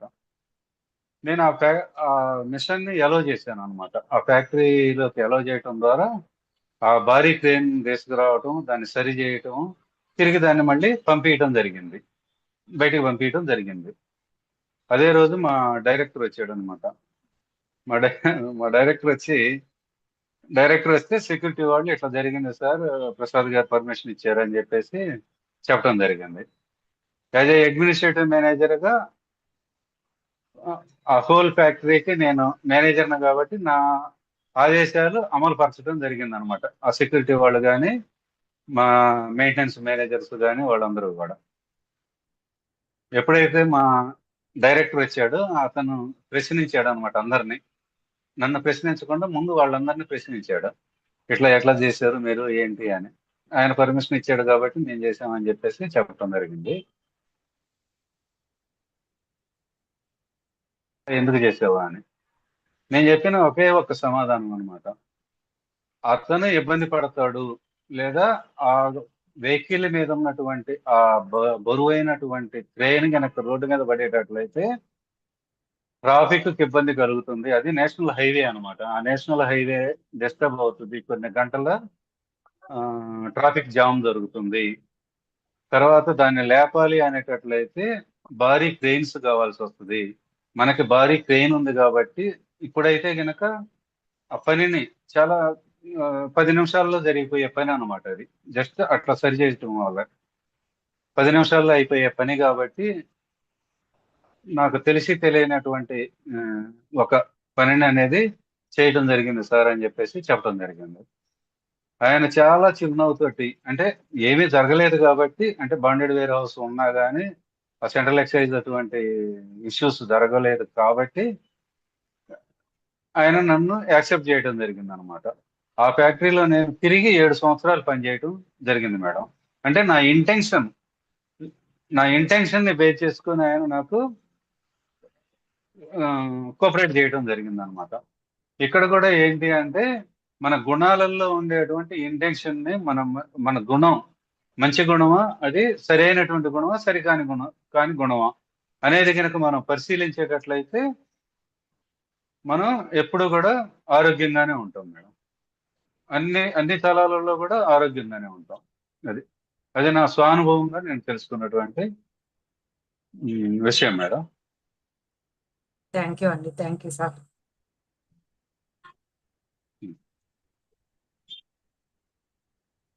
థ్యాంక్ యూ సార్, నిజంగా చాలా చక్కగా వివరించారు సార్ రామకృష్ణ ప్రసాద్ గారు. Okay, thank you. చాలా వండర్ఫుల్ క్లాస్ అండి, నిజంగా చాలా చాలా కృతజ్ఞతలు చెప్పాలి. ఇంకా మాస్టర్స్ ఎవరైనా మాట్లాడతారు?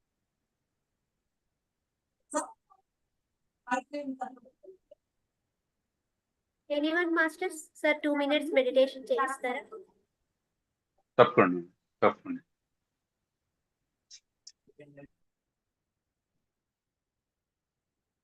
మాస్టర్స్ అందరం కూడా ధ్యాన స్థితిలో కూర్చుందాం, కళ్ళు మూసుకుందాం. కళ్ళజోళ్ళు ఉంటే పక్కకు పెట్టండి. చేతి వేళ్ళని కలుపుకుందాం. కుర్చీలో కూర్చునేటట్లయితే కాళ్ళను క్రాస్ చేసుకుందాం. శ్వాస మీద ధ్యాస, శ్వాసనే గమనిస్తూ ఉన్నాం మాస్టర్స్. పీల్చే గాలి, వదిలే గాలిని అబ్జర్వ్ చేస్తూ ఉండండి.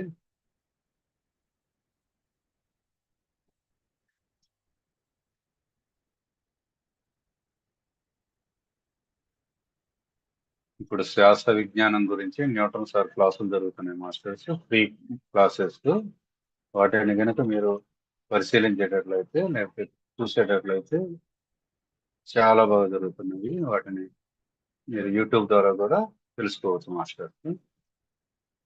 శ్వాస మీద ధ్యాస.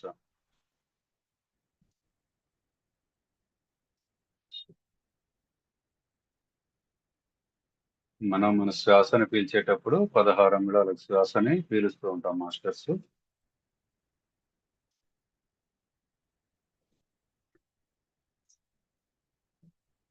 దానిని నిదానంగా సాధన ద్వారా మన ఆలోచన రహిత స్థితిలో ఉన్నప్పుడు ఈ శ్వాస కూడా ఆగిపోయే స్థితి కలుగుతుంది మాస్టర్స్. ఇదంతా కూడా సాధన ద్వారానే కలుగుతుంది. అప్పుడే మన నాడీ మండలం శుద్ధి జరుగుతుందని చెప్పేసి చెప్పడం జరుగుతుంది మాస్టర్స్.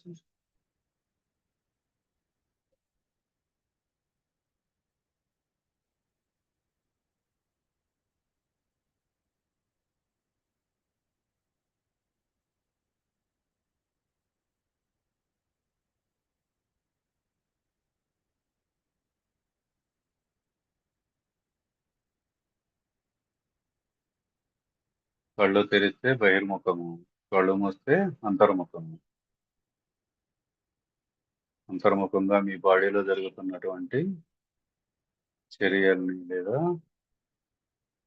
పనుల్ని, మీ బాడీ ఎలా రెస్పాండ్ అవుతుంది ఈ ధ్యానానికి అనేది గమనిస్తూ ఉండండి మాస్టర్.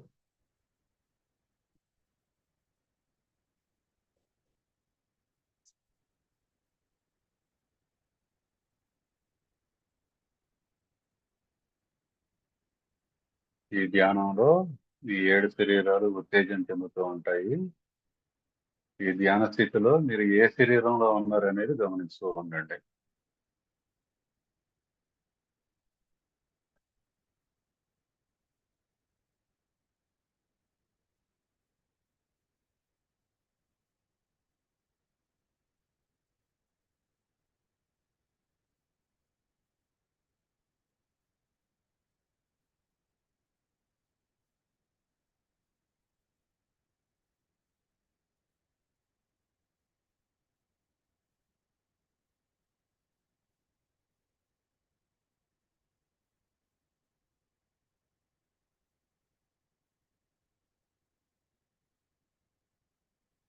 యోగా చేసేటట్లయితే హఠయోగం అంటాం మాస్టర్స్. సంగీతం ద్వారా ధ్యానం చేసేటట్లయితే నాదయోగం అంటాము.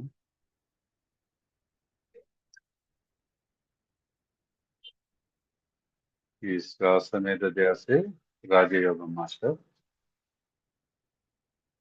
అందరము కూడా ఈ రాజయోగాన్ని ఫాలో అవుదాం.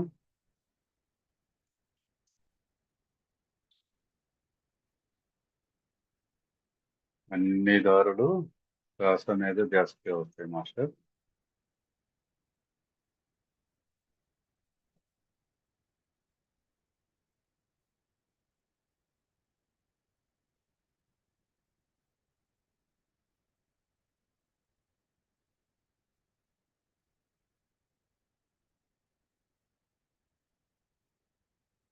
అందరూ చాలా బాగా ధ్యానం చేస్తున్నారు. మేము ఈ భావాలను, బాడీలను గమనిస్తూ ఉన్నాం మాస్టర్. ఏ బాడీ వరకు మనం శక్తిని తీసుకుంటున్నాము.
నిదానంగా బాహ్య స్థితిలో కొడతాం మాస్టర్.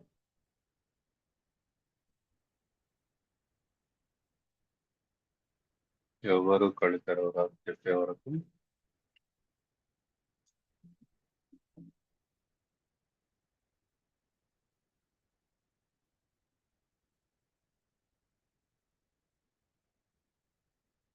నిదానంగా మీరు 2 చేతులను విడి తీసుకోండి మాస్టర్. కళ్ళ మీద బోర్డించుకుందాం. 5, 4, 3, 2, 1, 0. నిదానంగా కళ్ళని ఆర్పుతూ తెరుస్తూ ఈ బాహ్య ప్రపంచాన్ని చూద్దాం మాస్టర్స్. Thank you. ఇట్లాంటి అద్భుతమైనటువంటి జ్ఞానాన్ని పత్రిజీ గారికి అందరికీ అందరికీ కూడా కృతజ్ఞతలు తెలియజేస్తున్నాం master. Thank you. Thank you sir. Ramakrishna Prasad గారు చాలా ఇన్వాల్వ్ అయ్యి క్లాస్ నిజంగా ఇన్వాల్వ్ అయ్యి మీ అనుభవమే జ్ఞానం అయ్యి నిజంగా ఆ టైటిల్కి తగ్గ క్లాసు వండర్ఫుల్ గా వచ్చింది సార్. అనుభవమే జ్ఞానము అంటే ఆ జ్ఞానమే ఔషధమా అన్నట్టు ఆ ఔషధం నిజంగా జ్ఞానం ద్వారా మన హెల్త్ ఇష్యూస్ మనం కంప్లీట్ గా దూరం చేసుకోవచ్చు అనే దానికి మీరు చెప్పంగానే నాకు టైటిల్ నాకు వెలిగిపోయింది సార్ బ్రెయిన్ లో. నేను వెంటనే thumbnail యాడ్ చేశాను. Thank you so much sir. నిజంగా చాలా వండర్ఫుల్ క్లాసు.